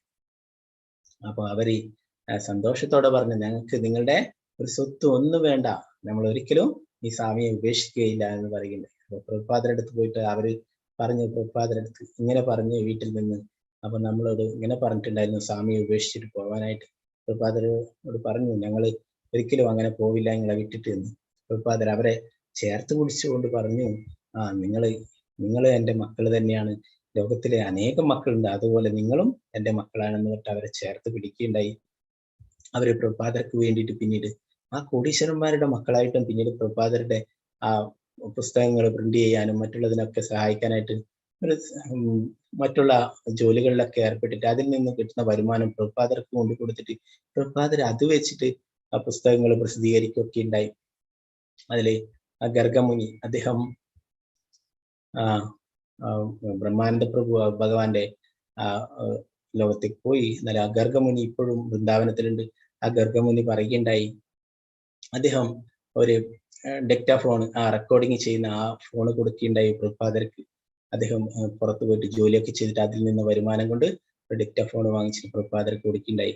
പ്രഭുപാദർ ആദ്യകാലത്തൊക്കെ എഴുതി ഉണ്ടാക്കിയിട്ട് അത് എടുത്തിട്ട് പ്രസ്സിൽ പോയിട്ട് അതൊക്കെ അതിൽ ഒക്കെ തെറ്റുകളൊക്കെ തിരുത്തിയിട്ട് അതാണ് പിന്നീടാണ് പ്രിന്റ് ചെയ്തിരുന്നത്. അതിന് കുറെ സമയങ്ങൾ എടുക്കുമായിരുന്നു. അപ്പൊ ആ ഡിക്റ്റഫോൺ കിട്ടിയപ്പോൾ അതിൽ റെക്കോർഡ് ചെയ്തിട്ട് അത് നേരെ പ്രസ്സിലേക്ക് കൊണ്ടുപോയിട്ട് അവരെ അതുപ്രകാരം പ്രിന്റ് ചെയ്യുമായിരുന്നു. അപ്പൊ വളരെ എളുപ്പമാക്കി കൊടുക്കുകയുണ്ടായി. പ്രഭാതക്ക് വളരെ ഇഷ്ടപ്പെട്ടു. അപ്പൊ അദ്ദേഹം പറയുകയുണ്ടായി, എനിക്ക് ആ കൃഷ്ണന്റെ അടുത്തേക്ക് തിരിച്ചു പോകാനായിട്ട് യാതൊരു യോഗ്യതയുമില്ല, എന്നാൽ ആ പ്രഭുപാദർക്ക് വേണ്ടിയിട്ട് ഞാൻ സേവനങ്ങൾ ചെയ്തു. ആ പ്രഭുപാദർ പറഞ്ഞു, നിന്നെ ഞാൻ തിരിച്ച് ഭഗവാന്റെ അടുത്തേക്ക് എത്തിക്കുമെന്ന് പ്രഭുപാദർ പറയുകയുണ്ടായി. ആ സേവനങ്ങൾ ചെയ്തിട്ട് എന്ന് അദ്ദേഹം പറയുകയുണ്ടായി. അപ്പോ ആ ഗുരുവിന്റെ കാരുണ്യം കൊണ്ട് ഭഗവാന്റെ അടുത്തേക്ക് പോകും. അദ്ദേഹം പറഞ്ഞു, എനിക്ക് കൃഷ്ണന്റെ കാരുണ്യം നേരിട്ട് ലഭിക്കാനായിട്ട് ഞാൻ അത്ര യോഗ്യനല്ല, എന്നാൽ ആ പ്രഭുപാദരുടെ ഗുരുവിന്റെ കാരുണ്യം കൊണ്ട് എനിക്ക് ഭഗവാന്റെ അടുത്തേക്ക് തിരിച്ചു പോകാൻ സാധിക്കും എന്ന് പറയുകയുണ്ടായി. അപ്പൊ അങ്ങനെ അനേകം ഭക്തന്മാർ അങ്ങനെ സേവനങ്ങൾ ചെയ്തിട്ടുണ്ടായിരുന്നു. ഒരു ജയാനന്ദ പ്രഭു ഉണ്ടായിരുന്നു. ജയാനന്ദ പ്രഭു അദ്ദേഹം അതുപോലെ തന്നെ സമ്പന്ന കുടുംബത്തിലായിരുന്നു. പിന്നീട് അദ്ദേഹം കൃഷ്ണാബോധത്തിലേക്ക് വരികയുണ്ടായി, പ്രഭുപാദരെ സഹായിക്കുകയുണ്ടായി. പ്രഭുപാദർക്ക് വേണ്ടിയിട്ട് ഈ പുസ്തകങ്ങൾ പ്രിന്റ് ചെയ്യുന്നതിനൊക്കെ ആയിട്ട് അനേക വർഷങ്ങൾ അദ്ദേഹം ടാക്സി ഓടിച്ച് അതിൽ നിന്ന് കിട്ടുന്ന വരുമാനം പ്രഭുപാദർക്ക് കൊണ്ട് കൊടുത്തിട്ട് ഈ കൃഷ്ണാബോധം പ്രചരിപ്പിക്കുന്നതിനായിട്ട് പുസ്തകങ്ങൾ പ്രിന്റ് ചെയ്യുന്നതിനായിട്ട് സഹായിക്കുകയുണ്ടായി. കുറെ വർഷങ്ങൾ കഴിഞ്ഞപ്പോൾ അദ്ദേഹത്തിന് അസുഖം വന്നു, ക്യാൻസർ പിടിപെട്ടു. അങ്ങനെ അദ്ദേഹത്തിന്റെ ആ ഗവൺമെന്റ് അങ്ങനെ ക്യാൻസർ രോഗികൾക്ക് ഒരു ഫണ്ട് നൽകിയിരുന്നു. അപ്പൊ അദ്ദേഹം ആരുടെ പറഞ്ഞിട്ടുണ്ടായിരുന്നില്ല എനിക്ക് അസുഖമാണ്, ക്യാൻസർ ആണ് എന്നൊക്കെ. അതൊക്കെ അദ്ദേഹം മറച്ചു വെച്ചു. അങ്ങനെ ഭഗവാന്റെ സേവനങ്ങൾ ചെയ്തിരുന്നു. അങ്ങനെ അദ്ദേഹത്തിന് ഓരോരോ മാസവും ഒരു ഫണ്ട് ലഭിച്ചിരുന്നു ചികിത്സക്കായിട്ട്. അദ്ദേഹം അത് ആരുടെ പറഞ്ഞിട്ടുണ്ടായിരുന്നില്ല. അത് നേരിട്ട് പ്രഭുപാദരുടെ അടുത്ത് കൊടുക്കുമായിരുന്നു. പ്രഭുപാദർക്ക് കൊടുത്തിട്ട് അത് പുസ്തകങ്ങൾ പ്രിന്റ് ചെയ്യാനായിട്ട് കൊടുക്കുമായിരുന്നു. അങ്ങനെ അനേകം പ്രാവശ്യം കൊടുക്കുകയുണ്ടായി. അങ്ങനെ അദ്ദേഹം ഇത് മറ്റുള്ളവരൊക്കെ അറിഞ്ഞു. ഇദ്ദേഹം ടാക്സി ഒന്നും എടുക്കുന്നില്ല, എന്നാൽ ഇദ്ദേഹത്തിന് പൈസ കിട്ടുന്നത് ഇത് എവിടെ നിന്നാണ് ഒക്കെ അന്വേഷിച്ചപ്പോൾ അവർക്ക് മനസ്സിലായി ഇത് ഇദ്ദേഹത്തിന്റെ ചികിത്സക്കായിട്ട് സർക്കാരിൽ നിന്ന് ലഭിക്കുന്ന ആ ഫണ്ടാണ് എന്ന് പറഞ്ഞിട്ട് അദ്ദേഹത്തിനോട് പറയുകയുണ്ടായി, നിങ്ങൾ ഇത് ചികിത്സയ്ക്ക് വേണ്ടിയിട്ടാണ്, നിങ്ങൾ ചികിത്സിക്കണം എന്നൊക്കെ പറയുകയുണ്ടായി. അപ്പൊ അദ്ദേഹം പറയുകയുണ്ടായി, എന്റെ ഈ ശരീരം നശിക്കുന്നത് എപ്പോഴായാലും നശിക്കും, ഈ ശരീരം കൊണ്ട് എനിക്ക് യാതൊരു ഉപയോഗമില്ല. എന്നാൽ അനേകം പേർക്ക് ഈ ധനം കൊണ്ട് അനേകം പേർക്ക് കൃഷ്ണാബോധം നൽകാൻ കഴിയും. അനേകം പുസ്തകങ്ങൾ പ്രസിദ്ധീകരിക്കുകയാണെങ്കിൽ അതുകൊണ്ട് അനേകം ആൾക്കാർക്ക് കൃഷ്ണാബോധം ലഭിക്കും. അപ്പൊ എന്റെ ഈ ശരീരം കൊണ്ട് യാതൊരു പ്രയോജനമില്ല, ഇത് എപ്പോഴായാലും നശിക്കുന്നതാണ്. അപ്പോൾ അതുകൊണ്ട് ഈ ലക്ഷ്മി, ഈ ധനം പ്രഭുപാദരുടെ പുസ്തകങ്ങൾ പ്രസിദ്ധീകരിക്കാനായിട്ട് ഉപയോഗിക്കണം എന്ന് പറയുകയുണ്ടായി. അങ്ങനെ അദ്ദേഹം അവസാനത്തെ അദ്ദേഹത്തിന് ലഭിച്ച സഹായം കൂടി കൊടുത്തിട്ട് പറയുകയുണ്ടായി, ഇതെന്റെ അവസാനത്തേതാണ്, ഇത് അപ്പോ ഇതുകൊണ്ട് കുറെ ആൾക്കാർക്ക് കൃഷ്ണാബോധം ലഭിക്കട്ടെ എന്നൊക്കെ പറയുകയുണ്ടായി. അപ്പോൾ അദ്ദേഹത്തിന്റെ ആ കാരുണ്യം കൊണ്ട് അനേകം പേർക്ക് പ്രഭുപാദർക്ക് ആ സമയത്തൊക്കെ വരുമാനമൊക്കെ കുറവായിരുന്നു, ഡിസ്കൗണ്ട് അത്ര വരുമാനം ഉണ്ടായില്ല. എന്നാലേ ഇതുകൊണ്ട് തന്നെ അനേകം ഗ്രന്ഥങ്ങളൊക്കെ പ്രസിദ്ധീകരിച്ച് വിതരണം ചെയ്യുകയുണ്ടായി. അങ്ങനെയുള്ള ഭക്തന്മാരുണ്ടായിരുന്നു. അനേകം ഭക്തന്മാരുണ്ട് പ്രഭുപാദർക്ക് വേണ്ടിയിട്ട് സഹായം ചെയ്തു. അപ്പോ ഇവിടെ ഭഗവാൻ പറയുന്നു, അങ്ങനെ നമ്മള് ഭക്തിത സേവനങ്ങൾ കൃഷ്ണാബോധം പ്രചരിപ്പിക്കാനായിട്ട് നമുക്കും സഹായിക്കാമെന്ന്. അപ്പോൾ ഇവിടെ നിങ്ങൾക്ക് കാണാം, ഈ ടൈംസ് നാഷനിൽ വന്നിട്ടുള്ള ഒരു report, Lord's Krishna's billionaire servant, അദ്ദേഹം ആൽഫ്രഡ് ഫോർഡ് എന്ന് പറയും, ഫോർഡ് മോട്ടോർ കമ്പനിയുടെ ചെയർമാനാണ് അദ്ദേഹം. ഭഗവാന്റെ പ്രിയ ഭക്തനുമാണ്. ഒരിക്കലും പ്രഭുപാദർ ഇദ്ദേഹത്തെ കണ്ടുമുട്ടുകയുണ്ടായി. അപ്പൊ ഇദ്ദേഹത്തോട് പ്രഭുപാദർ ചോദിക്കുകയുണ്ടായി, നിങ്ങളുടെ മുത്തശ്ശൻ എവിടെയുണ്ട് എന്ന് ചോദിക്കുകയുണ്ടായിരുന്നു. അപ്പോൾ അദ്ദേഹത്തിനൊന്നും പറയാൻ സാധിച്ചില്ല. ധാരാളം ധനമുണ്ട്, എല്ലാ സൗകര്യങ്ങളും ഉണ്ട്, ഒക്കെ ഉണ്ട്. എന്നാല് അദ്ദേഹത്തിന്റെ മുത്തശ്ശൻ അവരായിരുന്നു ഫോർഡ് കമ്പനിയുടെ യഥാർത്ഥ ഓണർ. അപ്പോ ആ മുത്തശ്ശൻ ഇല്ല, ഇന്ന് ലോകത്തിലില്ല. അപ്പൊ അങ്ങനെ അവരോട് ചോദിച്ചു. അപ്പോൾ അദ്ദേഹം അതിനെക്കുറിച്ച് പിന്നീട് ആലോചിക്കാൻ തുടങ്ങി. പ്രഭുപാദരി എന്താണ്, നമ്മളൊക്കെ ആത്മാവാണ്, ശരീരമല്ല, അതിനെക്കുറിച്ചൊക്കെ പറഞ്ഞു കൊടുത്തു. കുറെ ആത്മീയമായിട്ടുള്ള കാര്യങ്ങളൊക്കെ അദ്ദേഹത്തിന് പറഞ്ഞു കൊടുക്കുകയുണ്ടായി.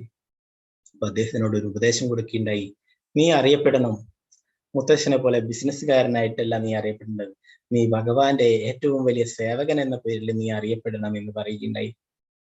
അപ്പൊ ആ പ്രഭുപാദരുടെ വാക്കുകൾ അദ്ദേഹം അത്രയും ആത്മാർത്ഥതയോടെ സ്വീകരിച്ചു. അദ്ദേഹം പിന്നീട് ആ പ്രഭുപാദർ പറഞ്ഞ പോലെ തന്നെ അത്രയും ധനവാനായിട്ടുള്ള ഭഗവാന്റെ പ്രിയ ഭക്തനായിട്ട് അറിയപ്പെട്ടു. അപ്പൊ അവിടെ നമ്മുടെ ഇസ്കോണിന്റെ ഹെഡ് ക്വാർട്ടേഴ്സ് ആയിട്ടുള്ള മായാപൂരിൽ വലിയൊരു ക്ഷേത്രം നിർമ്മിക്കുന്നുണ്ട്. എന്താണ് ആ ചന്ദ്രോദയ മന്ദിർ എന്ന് പറഞ്ഞിട്ട് അവിടെ അതിന്റെ പ്രവൃത്തികളൊക്കെ അദ്ദേഹം മേൽനോട്ടം വഹിക്കുന്നു. എത്രയോ അദ്ദേഹത്തിന്റെ ആ ബിസിനസ് ചെയ്തിട്ട് കിട്ടിയിരുന്ന ആ ലാഭം അത് ഭഗവാന്റെ സേവക്കായിട്ട് അദ്ദേഹം ചെലവാക്കുകയുണ്ടായി. അദ്ദേഹത്തിന്റെ സുഹൃത്തുക്കളായിട്ടുള്ള അനേകം ബിസിനസ്മാൻമാരോടൊക്കെ ഭഗവാന്റെ സേവനത്തിന് വേണ്ടിയിട്ട് സഹായം ചെയ്യാനായിട്ട് അഭ്യർത്ഥിക്കുകയുണ്ടായി. അങ്ങനെ എല്ലാ തരത്തിലും ഭഗവാന്റെ സേവനങ്ങളിൽ ഉൾപ്പെട്ടു. അദ്ദേഹം ദീക്ഷയൊക്കെ സ്വീകരിച്ചു ഒരു വൈഷ്ണവനായിട്ട് അവിടെ സേവനം ചെയ്യുകയുണ്ടായി. അദ്ദേഹത്തിന്റെ പേര് അംബരീഷ് ദാസ് എന്നാണ്. പിന്നെ അദ്ദേഹത്തിന്റെ വൈഫ് സ്വാഹ മാതാജി, അദ്ദേഹവും അങ്ങനെ ആൽഫ്രഡ് ഫോർഡും അദ്ദേഹത്തിന്റെ പത്നിയും ഒക്കെ ദീക്ഷയൊക്കെ സ്വീകരിച്ച് ഭഗവാന്റെ പ്രിയ ഭക്തന്മാരായിട്ട് ദാസനായിട്ട് അറിയപ്പെടുന്നു. അംബരീഷ് ദാസ് എന്ന പേരിലും ആ പത്നിയും ദാസിയായിട്ട് അവരൊക്കെ സേവനങ്ങൾ ചെയ്യുന്നു. അപ്പൊ അത്രയും സമ്പന്നമായിട്ട് ആ ഭൗതികമായിട്ടുള്ള അത്രയും വലിയ പദവിയിലുണ്ടായിട്ടും ആ പ്രഭുപാദര വാക്കുകൾ അദ്ദേഹം സ്വീകരിച്ചു. അങ്ങനെ ഭഗവാന്റെ പ്രിയ ഭക്തനായിട്ട് അറിയപ്പെടുന്നു. അപ്പൊ അതിന്റെ ജോലിയൊക്കെ തീരാറായി, കുറച്ച് ഇത് മാത്രമേ ബാക്കിയുള്ളൂ. അതിൽ നിങ്ങൾക്ക് അവിടെയൊക്കെ സന്ദർശിച്ചു കഴിഞ്ഞാൽ കാണാൻ സാധിക്കും, ഇതിനുള്ളിൽ അത്രയും വലിയ ലോകത്തിലെ തന്നെ ഏറ്റവും വലിയ ക്ഷേത്രം, അതിനുള്ളിൽ നമ്മൾ പഠിച്ചിട്ടില്ല, ആ ഗോലോക ചാർട്ട് പഠിച്ചിട്ടില്ല, 14 ലോകങ്ങളും അതിനെക്കുറിച്ചൊക്കെ മ്യൂസിയം ഒക്കെ ഉണ്ട്, അതിൽ കാണാൻ സാധിക്കും. അതിനെക്കുറിച്ചൊക്കെ ഡീറ്റെയിൽ ആയിട്ട് പഠിക്കാനും ഒക്കെ അങ്ങനെ ധാരാളം സേവന പ്രവർത്തനങ്ങളൊക്കെ ഉണ്ട്. അതിനെക്കുറിച്ച് അത് അടുത്ത് തന്നെ ഓപ്പൺ ആകും, കുറച്ച് എന്തെങ്കിലും ജോലിയൊക്കെ ബാക്കിയുള്ളത് കൊണ്ടാണ്. അപ്പൊ ഇത് മായാപ്പൂരിലുള്ളതാണ്, നമ്മുടെ വെസ്റ്റ് ബംഗാളിലുള്ളത്. ഇതുപോലെ നമ്മളൊരു ചെറിയൊരു ക്ഷേത്രം, ഇസ്കോൺ മാംഗ്ലൂരിന് വേണ്ടി ചെറിയൊരു ക്ഷേത്രം എടുക്കുന്നുണ്ട്. ഇത്രയൊന്നും വലുതല്ല അല്ലെ, നമുക്ക് അത്ര വലിയതൊന്നും സാധിക്കില്ല. അപ്പൊ ചെറിയൊരു ക്ഷേത്രം നിർമ്മിക്കുന്നുണ്ട്. അപ്പോ അതിന്റെ ഭൂമി പൂജയൊക്കെ കഴിഞ്ഞു, മറ്റുള്ള പ്രവൃത്തികളൊക്കെ അതിന്റെ എങ്ങനെ തയ്യാറെടുത്തുകൊണ്ടേയിരിക്കുന്നതാണ്. അപ്പോൾ നിങ്ങൾക്കും അതിൽ എന്തെങ്കിലും ഡൊണേറ്റ് ചെയ്യാം. അതിനെക്കുറിച്ച് ഞാൻ ലാസ്റ്റിൽ പറയാം ഡീറ്റെയിൽ ആയിട്ട്.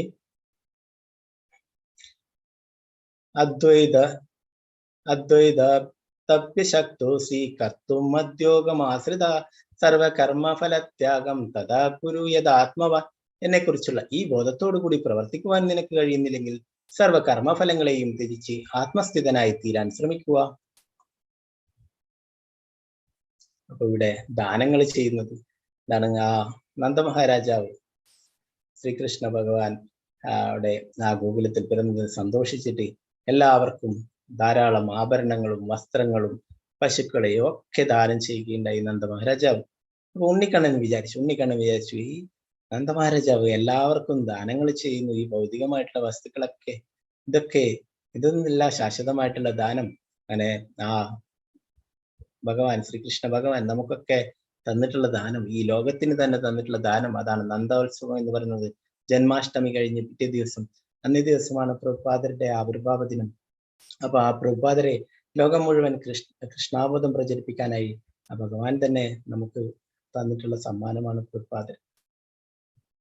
ശ്രേയോ ഹീനാനമഭ്യാസ ജ്ഞാനാധ്യാനം വിശിഷ്യതി ധ്യാനാത് കർമ്മഫലത്യാഗ ഗച്ഛാന്തിനന്തരം. എനിക്കിത് പരിശീലിക്കാൻ സാധ്യമല്ലെങ്കിൽ ജ്ഞാനാർജനത്തിന് ശ്രമിക്കുക. ജ്ഞാനത്തെക്കാൾ ശ്രേഷ്ഠമാണ് ധ്യാനം, ആ ധ്യാനത്തെക്കാളും വിശിഷ്ടം അത്രേ കർമ്മഫലങ്ങളെ ത്യജിക്കൽ. എന്നാൽ ത്യാഗത്താൽ മനഃശാന്തി ലഭിക്കും. ഇനി ഒരു ഭഗവാന്റെ പ്രിയ ഭക്തന്റെ ഗുണങ്ങളെ കുറിച്ചിട്ട് പറയുന്നു.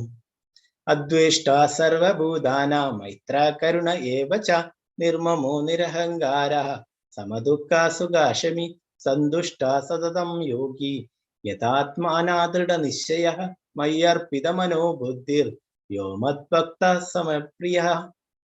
മാത്സര്യം കൂടാതെ സർവ ജീവസത്തുകൾക്കും സുഹൃത്തായി, ഒന്നിലും അവകാശബോധവും മിഥ്യാഹങ്കാരവും ഇല്ലാതെ സുഖദുഃഖങ്ങളിൽ സമനില കൈക്കൊണ്ട് ക്ഷമാശാലിയായും സദാ സംതൃപ്തനായും നിയന്ത്രിത ആത്മാവായും മനസ്സും ബുദ്ധിയും എന്നിലുറപ്പിച്ച ദൃഢനിശ്ചയത്തോടെ ഭക്തിയുത സേവനം അനുഷ്ഠിക്കുന്ന എന്റെ ഭക്തൻ എനിക്ക് ഏറ്റവും പ്രിയങ്കരനാണ്. അപ്പോൾ ഒരു ഭഗവാന്റെ പ്രിയ ഭക്തന് വേണ്ടുന്ന ഗുണങ്ങളെ കുറിച്ചിട്ട് ഭഗവാനിവിടെ പറയുന്നു. ഒരു യഥാർത്ഥ വൈഷ്ണവന് വേണ്ടുന്ന എന്താണ്? ഒരിക്കലും മാത്സര്യം അല്ലെ, മറ്റുള്ളവരുടെ അസൂയൊന്നും ഇല്ലാതിരിക്കുന്നു, എല്ലാവർക്കും എല്ലാ ജീവസത്തുക്കൾക്കും സുഹൃത്തായി പെരുമാറുന്നു. പിന്നെ ഒന്നിലും അവകാശം ബോധമില്ല, എല്ലാം ഭഗവാന്റേതാണ് നമുക്കറിയാം അല്ലെ, നിത്യാഹങ്കാരമില്ല. പിന്നെ എന്താണ്? സുഖവും ദുഃഖവും ഒക്കെ അല്ലെ, അത് വന്നും പോയിക്കൊണ്ടേയിരിക്കും, നമ്മൾ പഠിച്ചു അല്ലെ, അതിലൊക്കെ സമനില കൈക്കൊണ്ട് ക്ഷമാശാലിയായിട്ട് എല്ലാ സംതൃപ്തനായിട്ട് എന്താണോ നമുക്കുള്ളത് അതുകൊണ്ട് തൃപ്തനായിട്ട് മനസ്സും ബുദ്ധിയൊക്കെ ഭഗവാനിൽ ഉറപ്പിച്ചിട്ട് എപ്പോഴും ദൃഢനിശ്ചയത്തോടെ ഭക്തിയുത സേവനം അനുഷ്ഠിക്കുന്ന ഭക്തനാണ് ഭഗവാൻ ഏറ്റവും പ്രിയപ്പെട്ടതെന്ന് ഭഗവാൻ പറയുന്നു.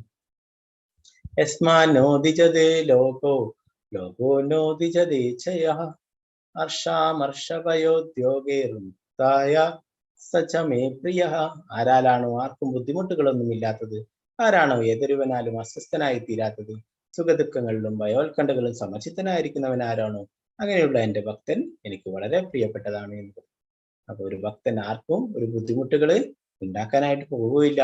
ഇനി ആരെങ്കിലും ബുദ്ധിമുട്ടുകൾ ഉണ്ടാക്കിയാലോ അതിൽ അസ്വസ്ഥനായി തീരുന്നില്ല അല്ലെ. സുഖദുഃഖമായാലും ഭയോത്കണ്ഠകളിലും ഒക്കെ സമചിത്തനായിരിക്കുന്ന അല്ലെ, അദ്ദേഹത്തിന് ഭാവിയെ കുറിച്ച് ഉത്കണ്ഠയൊന്നുമില്ല. എന്താണ്? എല്ലാം ഭഗവാന് വിട്ടുകൊടുത്തിരിക്കുന്നതാണ് ഭക്തൻ അല്ലെ. എല്ലാം ഭഗവാന്റെ തീരുമാനം അതേ നടപ്പിലാവും അല്ലെ. അപ്പൊ ഭഗവാനിൽ പൂർണ്ണ വിശ്വാസമുണ്ട്, ഭാവിയെ കുറിച്ച് ഉത്കണ്ഠയോ ഭയമോ ഒന്നുമില്ല. അപ്പൊ അങ്ങനെയുള്ള ആ ഭക്തൻ ഭഗവാന് പ്രിയപ്പെട്ടതാണെന്ന് പറയും.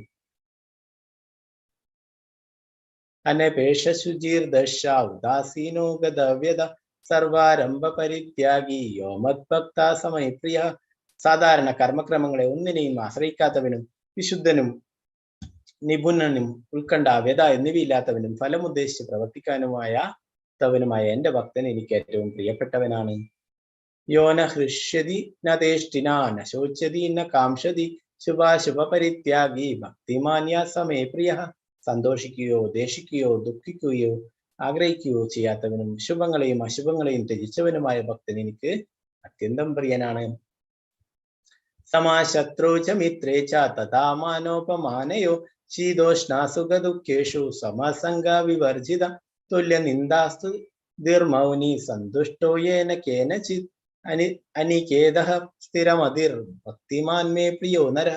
ശത്രുക്കളിലും മിത്രങ്ങളിലും സമഭാവനയോടെ മാനാപമാനങ്ങൾ, ശീതോഷ്ണങ്ങൾ, സുഖദുഃഖങ്ങൾ, ആദരവും അനാദരവും, യശസ്, ദുഷ്കീർത്തി എന്നീ ദ്വന്ദ്ങ്ങളെ ഒരേ വിധം കൈക്കൊണ്ട് അസത്സംഗത്തിൽ നിന്ന് എല്ലായ്പ്പോഴും മുക്തനും മൗനിയും ജ്ഞാനത്തിൽ ഉറച്ചവനും സദാ സംതൃപ്തനുമായി ഗാർഹിക ബോധം ഉപേക്ഷിച്ച് ഭക്തി സേവനത്തിൽ ഏർപ്പെട്ടിരിക്കുന്ന ഭക്തൻ എനിക്ക് എത്രയും പ്രിയപ്പെട്ടവനാണെന്ന് പറയുന്നു. അപ്പൊ ഇങ്ങനെയുള്ള ദ്വന്ദ്ങ്ങളിൽ നിന്നൊക്കെ സുഖവും ദുഃഖവും ശത്രു മിത്രം അങ്ങനെയുള്ള ഇതൊക്കെ ഉപേക്ഷിച്ച് അല്ലെ, അങ്ങനെയുള്ള ആ ദ്വന്ദ്ങ്ങളിൽ അതിനെ മറികടന്നവരല്ലേ. പിന്നെ അസത്സംഗത്തിൽ നിന്ന് വിട്ടു നിൽക്കുന്നത് അല്ലെ. നമ്മൾ പഠിച്ചു സത്സംഗമാണ് നമുക്ക് വേണ്ടത് അല്ലെ. അസത്സംഗം നമ്മളെ അധപതനത്തിലേക്ക് കൊണ്ടുപോകും. അപ്പം ഗാർഹിക ബോധം ഉപേക്ഷിക്കുന്ന നമ്മൾ വീടൊക്കെ ഉപേക്ഷിച്ച് പോവില്ല.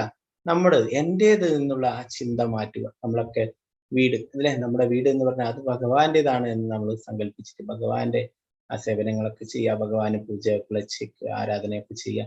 അല്ലാണ്ട് എൻ്റെ വീട് എങ്ങനെ പറഞ്ഞാൽ എൻ്റേത് എന്നുള്ള ആ മനോഭാവം അത് നമ്മൾ മാറ്റിയെടുക്കണം. അപ്പം ഗൃഹസ്ഥാശ്രമിയുണ്ട്, ഗൃഹമേദിയുണ്ട് എന്ന് പറയും. ഗൃഹസ്ഥാശ്രമി എന്ന് പറഞ്ഞാൽ ഗൃഹം ഒരു ആശ്രമമായിട്ട് ഭഗവാനെ മുൻനിർത്തിക്കൊണ്ട് ചെയ്തിട്ട് ജീവിക്കുന്നത്. ഗൃഹമേദി എന്ന് പറഞ്ഞാൽ എൻ്റെ വീട് എൻ്റേത് എന്നുള്ള ആ ധാരണയോടെ ജീവിക്കുന്നത്. അത് വിട്ടിട്ട് നമ്മളെ ഭഗവാന്റെ സേവനങ്ങൾ ചെയ്തിട്ട് ഗൃഹസ്ഥാശ്രമിയായിട്ട് ജീവിക്കാനാണ് ഇവിടെ ഉദ്ദേശിക്കുന്നത്. അങ്ങനെയുള്ള ഭക്തരെ ഭഗവാന് പ്രിയപ്പെട്ടതാണെന്ന് പറയുന്നു. നേരത്തെ പറഞ്ഞു അല്ലെ, അംബരീഷ് മഹാരാജാവ് അതിനെ കുറിച്ചിട്ട് ഇവിടെ പറയുന്നത് എന്താണ്? അംബരീഷ് മഹാരാജാവിന്റെ നിങ്ങൾക്കറിയാം, ദുർവാസ മുനി വന്നിട്ട് അംബരീഷിനെ ശപിക്കുന്നൊക്കെ നിങ്ങൾ കേട്ടിട്ടുണ്ടാവും അല്ലെ. എന്നാൽ ആ ശ്രീമദ് ഭാഗവതത്തിലൊക്കെയുള്ള ചുരുക്കി ഞാൻ പറയാം. ആ ദുർവാസ മുനി അവിടെ ഒരിക്കലും വരികയുണ്ടായി. അംബരീഷ് മഹാരാജാവ് ഏകാദശി എടുത്തിട്ട് ആ ഏകാദശി വ്രതം മുറിക്കുന്ന ദ്വാദശി ദിവസം പാരണ വീട്ടുന്ന ആ സമയത്തായിരുന്നു. ആ സമയമാവാറായപ്പോഴാണ് വന്നിട്ടുണ്ടായിരുന്നത്. അപ്പോ എല്ലാ ആദരവുകളും കൂടി സ്വീകരിച്ചു. അപ്പോൾ പാരണ വീട്ടാനായിട്ട് പോവുകയായിരുന്നു. അപ്പോൾ ദുർവാസ മുനിയെ ക്ഷണിക്കുകയുണ്ടായി. ദുർവാസ മുനി പറഞ്ഞു, ഞാൻ കുളിച്ചിട്ട് വന്നിട്ട് പാരണ വീട്ടാമെന്ന് പറഞ്ഞിട്ട് പോവുകയുണ്ടായി. അങ്ങനെ ആ അംബരീഷിനെ പരീക്ഷിക്കാനായിട്ട് കുളിക്കാൻ പോയിട്ടും ആ പാരണ വീട്ടുന്ന സമയമായിട്ടും തിരിച്ചു വരികയുണ്ടായില്ല. അപ്പോൾ അവിടെ അംബരീഷ് മഹാരാജാവ് ഏകാദശി വ്രതങ്ങളൊക്കെ എടുക്കുന്നത് രാജ്യത്തിനും രാജ്യത്തിലെ പ്രജകൾക്കൊക്കെ വേണ്ടിയിട്ടായിരുന്നു, സ്വന്തം ഉന്നതിക്ക് വേണ്ടിയിട്ടായിരുന്നില്ല. അപ്പോൾ അങ്ങനെ ആ ഉപദേശകന്മാർ പറഞ്ഞു, സമയത്തിന് തന്നെ പാരണ വീട്ടണം, അല്ലെങ്കിൽ അതുകൊണ്ടുള്ള പ്രയോജനമില്ലാതാവും. അങ്ങനെ അംബരീഷ് മഹാരാജാവ് ആ പാരണ വീട്ടുകയുണ്ടായി. 3 തുള്ളി ജലം കുടിച്ചിട്ട് പാരണ വീട്ടി. അല്ലെന്താ വേറെ പ്രസാദമൊന്നും കഴിച്ചില്ല. ആ ഏകാദശി ബ്രേക്ക് ആവുകയും ചെയ്തു. നിർജ്ജലം ബ്രേക്കാക്കി 3 തുള്ളി ജലം കുടിച്ചിട്ട് ഉടനെ ഇത് ദുർവാസാവിന് മനസ്സിലായി. ദുർവാസാവ് ഉടനെ അവിടേക്ക് വരികയും തൻ്റെ ആ ജടയിൽ നിന്നും മുടി പിഴുത് നിലത്തടിക്കുകയും അതിൽ നിന്നൊരു ഭീകര സത്വത്തെ സൃഷ്ടിക്കുകയും തീ തുപ്പുന്ന ഒരു ഭീകര സത്വത്തെ സൃഷ്ടിച്ചു. അത് അംബരീഷിന്റെ നേരേക്ക് പാഞ്ഞെടുത്തു. അംബരീഷ് ആ ഭഗവാനോട് പ്രാർത്ഥിക്കുകയുണ്ടായി, ഭഗവാന്റെ നാമം ജപിച്ചു. ആ ഭഗവാന്റെ കയ്യിലിരിക്കുന്ന സുദർശന ചക്രം ഭഗവാൻ പോലും അറിയാത്ത ആ അംബരീഷിനെ സംരക്ഷിക്കാനായി അവിടേക്ക് വന്നു. ആ ഭീകര സത്വത്തെ നശിപ്പിച്ചു. ആ സുദർശനം പിന്നീട് ദുർവാസാവിന്റെ പിന്നാലെ പോവാൻ തുടങ്ങി. ദുർവാസാവ് ഭയന്നുകൊണ്ട് ഓടാൻ തുടങ്ങി. ബ്രഹ്മാവിന്റെ അടുത്തേക്ക് ഓടുകയുണ്ടായി. ബ്രഹ്മാവ് പറഞ്ഞു, എനിക്ക് യാതൊന്നും ചെയ്യാൻ സാധിക്കില്ല, സുദർശനമാണ്, ഭഗവാന്റേതാണ്, എനിക്കൊന്നും ചെയ്യാൻ സാധിക്കില്ല. പിന്നീട് ശിവന്റെ അടുത്തേക്ക് പോവുകയുണ്ടായി. ശിവനും പറഞ്ഞു, എനിക്കൊന്നും ചെയ്യാൻ സാധിക്കില്ല, ഇത് സുദർശനം എന്റെ പരിധിയിൽ പെടുന്നതല്ല എന്ന്. അപ്പൊ അങ്ങനെ വിഷ്ണുവിന്റെ അടുത്തേക്ക് പിന്നീട് പോവുകയുണ്ടായി. വിഷ്ണുവിന്റെ അടുത്ത് പോയിട്ട് പറയുകയുണ്ടായി, എന്നെ രക്ഷിക്കണമെന്ന്. അപ്പോ ഭഗവാനും പറഞ്ഞു, എനിക്ക് നിയന്ത്രിക്കാൻ കഴിയില്ല, എന്റെ പെർമിഷനോട് കൂടിയല്ല പോയിട്ടുള്ളത്. സുദർശനം ഭഗവാൻ പോലും അറിയാതെ പോയതാണ്. ഭക്തന്മാരെ സംരക്ഷിക്കാനായിട്ടാണ് സുദർശനവും ഗദയും. ഭക്തന്മാരെ അനുഗ്രഹിക്കുന്നതിന് വേണ്ടിയിട്ടാണ് ശംഖും പത്മവും താമരയും അല്ലെ. അപ്പൊ ആ ഭക്തന്മാർക്ക് അപകടങ്ങൾ വരുമ്പോ ഭഗവാൻ പോലും അറിയാതെ തന്നെ ആ സുദർശനം രക്ഷിക്കാനെത്തി അംബരീഷിന്റെ അടുത്ത്.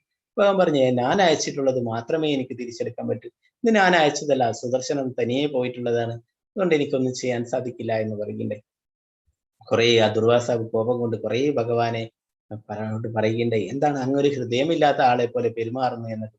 ഭഗവാൻ പറഞ്ഞു, എന്റെ ഹൃദയമില്ല, എന്റെ ഹൃദയം എന്റെ ഭക്തന്മാരുടെ കയ്യിലാണ്, എന്റെ ഹൃദയം എന്റെ അംബരീഷിന്റെ കയ്യിലാണ് എന്ന് പറയുകയുണ്ടായി.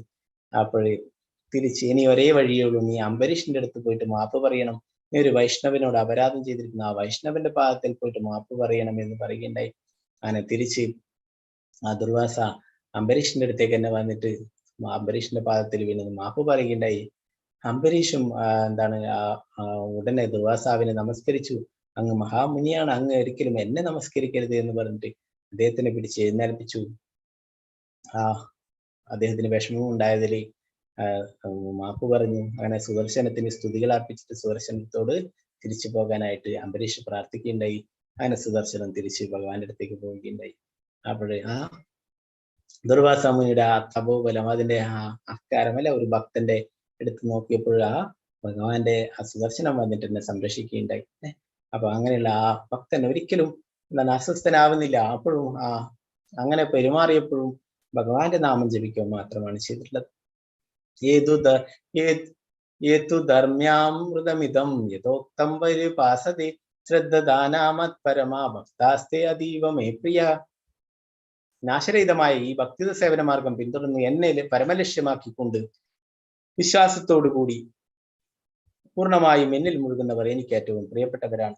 ഭഗവാൻ പറയുന്നു, നാശരഹിതമായിട്ടുള്ളതാണ് ഈ ഭക്തിത സേവന മാർഗം എന്ന് പറയുന്നത്, ഒരിക്കലും നശിക്കാത്തതാണ്. അപ്പൊ അങ്ങനെയുള്ള ഇതില് ഉൾപ്പെട്ടിരിക്കുന്നവർ, ആ ഭക്തിത സേവനങ്ങൾ ചെയ്ത് ഭഗവാനിൽ വിശ്വാസം അർപ്പിച്ചവര് ഭഗവാൻ ഏറ്റവും പ്രിയപ്പെട്ടവരാണെന്ന് പറയുന്നു. ഇവിടെ നിങ്ങൾക്ക് പിക്ചറിൽ കാണാം അസൂർദാസിനെ, ഭഗവാന്റെ പ്രിയ ഭക്തൻ അസൂർദാസിന് കണ്ണ് കാണില്ല അല്ലെ. സൂർ എന്ന് പറഞ്ഞാൽ തന്നെ അന്ധനാണ്. അസൂർദാസിന്റെ കുട്ടിക്കാലത്ത് വേറെയും സഹോദരങ്ങൾ ഉണ്ടായിരുന്നു. അപ്പൊ സൂർദാസിന് മോശം അനുഭവങ്ങൾ ഉണ്ടായി കുട്ടിക്കാലത്ത് തന്നെ. അദ്ദേഹത്തിന്റെ അച്ഛനും അമ്മയൊക്കെ വിശേഷ ദിവസങ്ങളിലൊക്കെ വസ്ത്രങ്ങളൊക്കെ വാങ്ങിക്കുമ്പോൾ അമ്മ ആ സൂറിനും കൂടി വാങ്ങിക്കാൻ വേണ്ടി പറയുമ്പോൾ അച്ഛൻ പറയും, ആ കുട്ടിക്ക് കണ്ണ് കാണില്ല, അവനെന്തിനാണ് പുതിയ ഉടുപ്പുകളൊക്കെ, അവന് ഉടുപ്പുകളൊന്നും വേണ്ട, അവൻ പഴയ തന്നെ ഇട്ടോട്ടെ എന്ന് പറഞ്ഞ് മറ്റു സഹോദരങ്ങൾക്കൊക്കെ പുതിയ ഉടുപ്പുകളൊക്കെ വാങ്ങിച്ചു കൊടുക്കും. അങ്ങനെ സൂർദാസിനെ വീട്ടിൽ തന്നെ ഇഷ്ടമല്ലായിരുന്നു. അങ്ങനെ എപ്പോഴും അതിലൂടെ സങ്കീർത്തനം ചെയ്തിട്ട് പോകുമ്പോൾ അതൊക്കെ ആ സൂർദാസ് എപ്പോഴും കേട്ടുകൊണ്ടേയിരുന്നു. അങ്ങനെ ഒരു ദിവസം ആ സങ്കീർത്തനത്തിന്റെ കൂടെ അവിടെ വിട്ടു പോവുകയുണ്ടായി. അങ്ങനെ ആ സങ്കീർത്തനത്തിന്റെ അവര് വിചാരിച്ചു, ഞങ്ങൾക്ക് ഈ കണ്ണു കാണാത്ത ഇദ്ദേഹം ഒരു ഭാരമായി തീരുമല്ലോ എന്ന് വിചാരിച്ചിട്ട് അദ്ദേഹം ഉറങ്ങിക്കിടക്കുമ്പോൾ അവിടെ നിന്നും അവിടെ വിട്ടുപോവുകയുണ്ടായി. പിന്നീട് ഒറ്റയ്ക്ക് സൂർദാസ് വൃന്ദാവനത്തിലേക്ക് പോവുകയുണ്ടായി. ഭഗവാന്റെ കീർത്തനങ്ങൾ പാടിയിട്ട് അവിടെ വൃന്ദാവനത്തിൽ കഴിഞ്ഞു. എപ്പോഴും ക്ഷേത്രങ്ങളിൽ പോയിട്ട് ഭഗവാനെ കാണാനായിട്ട് ദർശനമെടുക്കാനായിട്ട് പോയിട്ടുണ്ടായിരുന്നു. അപ്പൊ ആ ക്ഷേത്രത്തിലെ പൂജാരിമാരൊക്കെ ചോദിക്കും, അങ്ങ് അന്ധനാണല്ലോ, അങ്ങ് കണ്ണു കാണില്ലല്ലോ, എന്തിനാണ് ഇവിടെ ക്ഷേത്രത്തിൽ വരുന്നത് എന്ന് ചോദിക്കുകയുണ്ടായി. അപ്പൊ ആ സൂർദാസ് മനോഹരമായിട്ട് മറുപടി പറഞ്ഞു, എനിക്ക് അന്ധതയുള്ളൂ, ഭഗവാൻ അന്ധതയില്ല, ഭഗവാൻ എന്നെ കാണാം, എനിക്ക് ഭഗവാനെ കാണാൻ സാധിക്കുന്നില്ലെങ്കിലും ഭഗവാൻ എന്നെ കാണാമെന്ന് പറയുകയുണ്ടായി. അങ്ങനെ സൂർദാസ് ഓരോ ദിവസവും ഭഗവാൻ ധരിച്ചിട്ടുള്ള ഏത് നിറത്തിലുള്ള വസ്ത്രം ധരിച്ചിരുന്നു എന്ന് ആ പൂജാരിമാരോട് പറഞ്ഞിരുന്നു. അപ്പൊ ഭഗവാൻ തന്നെ ആ സൂർദാസിന്റെ ഹൃദയത്തിൽ ഭഗവാൻ പ്രത്യക്ഷപ്പെട്ട് ദർശനം നൽകിയിരുന്നു. സൂർദാസിന് ഭഗവാൻ ഏത് നിറത്തിലുള്ള വസ്ത്രം ധരിച്ചിട്ടാണ് ഇന്നുള്ളത് അമ്പലത്തിലെ. അപ്പൊ ഭഗവാന്റെ അത്രയും പ്രിയപ്പെട്ട ഭക്തനായിരുന്നു. അങ്ങനെ സൂർദാസിന് ഭഗവാൻ ഒരിക്കലും കാഴ്ച നൽകി, ദർശനം നൽകിയിട്ടുണ്ടായി. സൂർദാസ് ആ ഭഗവാനെ കണ്ട് അങ്ങനെ ഭഗവാനോട് പറയുകയുണ്ടായി, ഇനി എനിക്ക് വേറൊന്നും കാണണ്ട, എന്റെ കാഴ്ച തിരിച്ചെടുത്തോളൂ എന്ന് പറഞ്ഞു. ഈ ഭഗവാനെ കണ്ട കണ്ണുകൾ കൊണ്ട് എനിക്ക് ഇനി വേറെ ഒന്നും കാണേണ്ട എന്ന് പറയുകയുണ്ടായി. അപ്പോ ആ ഭഗവാനെ കെട്ടിപ്പിടിക്കാനായിട്ട് സൂർദാസ് വന്നപ്പോൾ ഭഗവാൻ അവിടുന്ന് തട്ടിമാറ്റിക്കൊണ്ട് ഓടുകയുണ്ടായി. അപ്പൊ സൂർദാസ് പറഞ്ഞു, അങ്ങക്ക് വേണ്ടി അങ്ങ് വലിയ ശക്തിമാനാണ്, ഗോവർദ്ധന പർവ്വതത്തെ വരുത്തി അനേകം അസുരന്മാരെയൊക്കെ വധിച്ച് അങ്ങക്ക് നിഷ്പ്രയാസം ഈ ഭക്തനെ തട്ടിത്തെറിപ്പിച്ച് ഓടാൻ സാധിക്കും. എന്നാലേ ഞാൻ ഭക്തിയാകുന്ന പാശം കൊണ്ട് അങ്ങേ എന്റെ ഹൃദയത്തിൽ ബന്ധിച്ചിരിക്കുകയാണ്, ആ കയറ് പൊട്ടിച്ചിട്ട് അങ്ങക്ക് എവിടേക്കും പോകാൻ സാധിക്കില്ല എന്ന് പറയും. അപ്പൊ ഭക്തിയോട് കൊണ്ട് ആ ഭഗവാനെ അവിടെ ഹൃദയത്തിൽ ബന്ധിച്ചിരിക്കുകയാണ്, അത് വിട്ടിട്ട് അത് പൊട്ടിച്ചിട്ട് എവിടേക്കും പോകാൻ സാധിക്കും. അതുപോലെ നമ്മളും ആ ഭക്തി കൊണ്ട് ഭഗവാനെ നമ്മുടെ ഹൃദയത്തിൽ ബന്ധിക്കണം അല്ലെ. നമ്മൾക്ക് എപ്പോഴും ഭഗവാനിൽ പൂർണ്ണ വിശ്വാസം ഉണ്ടായിരിക്കണം. ഇത് വൃന്ദാവനത്തിലുള്ള ഒരു ലീലയാണ്. അത് നമുക്ക് നാളെ അങ്ങനെ പറയാം. വൃന്ദാവനത്തില് മനോഹരമായിട്ടുള്ള ആ രാധാ രമൺ വിഗ്രഹം എന്ന് പറയുന്നത് സ്വയംഭൂവായിട്ടുള്ളതാണ്. സാലഗ്രാം ശിലയിൽ നിന്ന് തന്നെ ഭഗവാൻ അവതാരം. ഇതില് പല്ലും നഖങ്ങളും ഒക്കെ കാണാൻ സാധിക്കും. ഇതൊന്നും വെച്ചിട്ടുള്ളതല്ല, ഈ സ്വയംഭൂ വിഗ്രഹത്തിലുള്ളതാണ് ഭഗവാന് നഖങ്ങളും പല്ലുകളും ഒക്കെ ഉണ്ട്.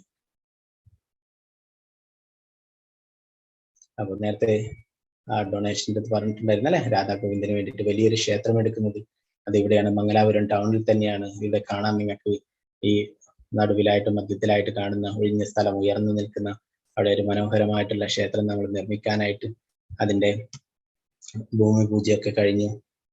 അപ്പോൾ അവിടെ മനോഹരമായിട്ട് ഒരു ക്ഷേത്രം നിർമ്മിക്കുന്നതിനായിട്ട് ഞങ്ങൾക്കൊക്കെ അതിൽ ഭാഗവാക്കാവാം.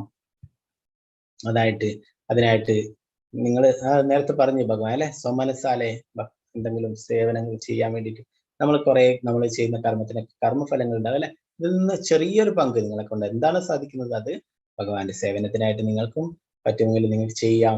നമ്മൾ ഭഗവത്ഗീത ക്ലാസ്സുകളൊക്കെ നടത്തുന്നു. ഇപ്പോൾ 1.5 വർഷത്തിലധികമായി നമ്മൾ ആരിൽ നിന്ന് ഫീസൊന്നും വാങ്ങിക്കുന്ന, ആരെങ്കിലും സ്വമനസാലെ എന്തെങ്കിലും ദക്ഷിണായി ഭഗവാന്റെ ക്ഷേത്രം നിർമ്മിക്കുന്നതിനായിട്ട് തരികയാണെങ്കിൽ നമ്മൾ സ്വീകരിക്കുന്നു, ആരെയും നിർബന്ധിക്കില്ല. അപ്പോൾ എല്ലാവരും സ്വമനസാലെ ചെയ്യുകയാണെങ്കിൽ അത് സ്വീകരിക്കുന്നു. അപ്പോൾ ക്ഷേത്രം നിർമ്മിക്കാനായിട്ട് ഒരു ബ്രിക്കിന് വേണ്ടിയിട്ട് 1500 രൂപ വരിക. അത് നിങ്ങളുടെ ആരെങ്കിലും പ്രിയപ്പെട്ട പേരിൽ, മക്കളുടെ പേരിലോ അല്ലെ അച്ഛനമ്മമാരുടെ പേരിലോ അങ്ങനെ ആരുടെയെങ്കിലും പേരിൽ, സ്വന്തം പേരിൽ, ആരുടെ പേരിലാണോ അവരുടെ പേരിൽ നിങ്ങൾക്ക് ഡൊണേറ്റ് ചെയ്യാം. അപ്പോൾ 1,500, 2, 3000 അങ്ങനെയാണ്. അപ്പോൾ ഇത് പറ്റുന്ന രീതിയിൽ ചെയ്യാം. പിന്നീട് ഒരു സ്ക്വയർ ഫീറ്റ് ക്ഷേത്രം നിർമ്മിക്കുന്നതിന് ആവശ്യമായിട്ട് വരിക 5000 രൂപയാണ്. അപ്പൊ അതും നിങ്ങൾക്ക് പറ്റുമെങ്കിൽ അതും ചെയ്യാം. പിന്നെ ലൈഫ് മെമ്പർഷിപ്പ് എന്ന് പറഞ്ഞിട്ടുണ്ട്, 35,000 രൂപയാണ് അതിൻ്റെത് വരിക.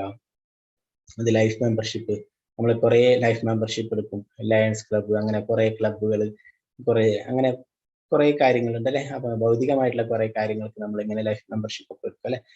ഇത് ഭഗവാന്റെ ഈ കൃഷ്ണാബോധത്തിൽ ലൈഫ് മെമ്പർഷിപ്പ് എടുക്കാൻ വേണ്ടിയിട്ട് നിങ്ങൾക്കൊക്കെ സാധിക്കുന്നവർക്ക് അത് ചെയ്യാം. അതിന്റെ കൂടെ ധാരാളം ബെനിഫിറ്റ് നിങ്ങൾക്കുണ്ട്. ലൈഫ് മെമ്പർഷിപ്പ് എടുക്കുന്നവർക്ക് ശ്രീമദ് ഭാഗവതം സെറ്റ് കിട്ടും. 18 പുസ്തകങ്ങളുള്ള ഇത് ശ്രീമദ് ഭാഗവതം 18 പുസ്തകങ്ങളുള്ള 12 സ്കന്ധങ്ങളിലായിട്ട് 18 പുസ്തകങ്ങളുള്ള ശ്രീമദ് ഭാഗവതം നിങ്ങൾക്ക് ലഭിക്കും ഫ്രീ ആയിട്ട്. പിന്നെ പ്രഭുപാദരുടെ അനേകം ഗ്രന്ഥങ്ങൾ ലഭിക്കും. പിന്നെ നിങ്ങൾക്കൊക്കെ ലോകത്തിലെ എവിടെയുള്ള ഇസ്കോൺ ക്ഷേത്രങ്ങളിലും നിങ്ങൾക്ക് അവിടെ ഗസ്റ്റ് ഹൗസിൽ താമസിക്കാനും പ്രസാദം ലഭിക്കാനും ഒക്കെ സൗകര്യം ഉണ്ടാവും. അങ്ങനെ കുറെ കാര്യങ്ങളുണ്ട്. പിന്നെ നിങ്ങളുടെ ബർത്ത്ഡേക്ക് അവിടെ രാധാഗോവിന്ദ ക്ഷേത്രത്തിലെ പൂജകൾ, പ്രത്യേക പൂജകളൊക്കെ ചെയ്യും. അങ്ങനെ അനേകം കാര്യങ്ങളുണ്ട്. അതിന്റെ ഡീറ്റെയിൽസ് നിങ്ങൾക്ക് ആ ലിങ്കിൽ പോയി കഴിഞ്ഞാൽ വായിച്ചറിയാം. അപ്പൊ അത് നിങ്ങൾക്ക് ഇൻസ്റ്റാൾമെന്റ് ആയിട്ട് ചെയ്യാം, 2-3 ഗഡുക്കളായിട്ട് ചെയ്യാൻ പറ്റുന്ന രീതിയിൽ നിങ്ങൾക്ക് ചെയ്യാം. പിന്നീട് വലിയ സേവകളൊക്കെ ഉണ്ട്. അപ്പൊ അതിനൊക്കെ സാധിക്കുന്നവരുണ്ടെങ്കിൽ അതൊക്കെ ചെയ്യാൻ വളരെ സന്തോഷമാണ്. അതിന്റെ ധർമ്മകർത്ത സേവ എന്നൊക്കെ പറഞ്ഞിട്ടുണ്ടാവും, 1,08,000 ഒക്കെ വരും. അങ്ങനെ കുറച്ച് പിന്നെ കൂടുതലുള്ള സേവകളൊക്കെയാണുള്ളത്. ഏറ്റവും ചെറിയ സേവയായിട്ട് നേരത്തെ പറഞ്ഞല്ലോ, ഒരു ബ്രിക്കൊക്കെ ഡൊണേറ്റ് ചെയ്യാം. അപ്പോൾ ഇതൊക്കെയാണ് അതിന്റെ അഡ്രസ് ഒക്കെ. അപ്പൊ നമ്മൾ ഇതൊക്കെ വാട്സപ്പിൽ ഷെയർ ചെയ്യും. അപ്പോൾ നിങ്ങൾക്ക് ആ ലിങ്കിൽ പോയിട്ട് ഏതാണോ നിങ്ങൾക്ക് സാധിക്കുന്നത് അതുപോലെ ചെയ്യാം. പിന്നെ മന്ത്ലി സേവ എന്ന് പറയുന്നത് ടെമ്പിളിന്റെ ദൈനംദിന പൂജകൾക്കൊക്കെ ഉള്ളത്. ഭോഗസേവ 500 രൂപ, അങ്ങനെ ധൂപസേവ 2000, പിന്നെ അങ്ങനെ ചെറിയ പുഷ്പാലങ്കാര 10,000, അങ്ങനെ നിങ്ങൾക്ക് സാധിക്കുന്നത് ചെയ്യാം. രാജ്ഭോഗ് 500, അങ്ങനെ പറ്റുന്ന രീതിയിൽ നിങ്ങൾക്ക് ഏതാണോ സാധിക്കുന്നത് അത് ചെയ്യാം. നിങ്ങൾക്ക് അല്ലെങ്കിൽ പോയിട്ട് അത് പറ്റുന്നവരൊക്കെ അത് ചെയ്യാം. ഹരേ കൃഷ്ണ കൃഷ്ണ കൃഷ്ണ ഹരേ ഹരേ, ഹരേ രാമ രാമ രാമ ഹരേ ഹരേ.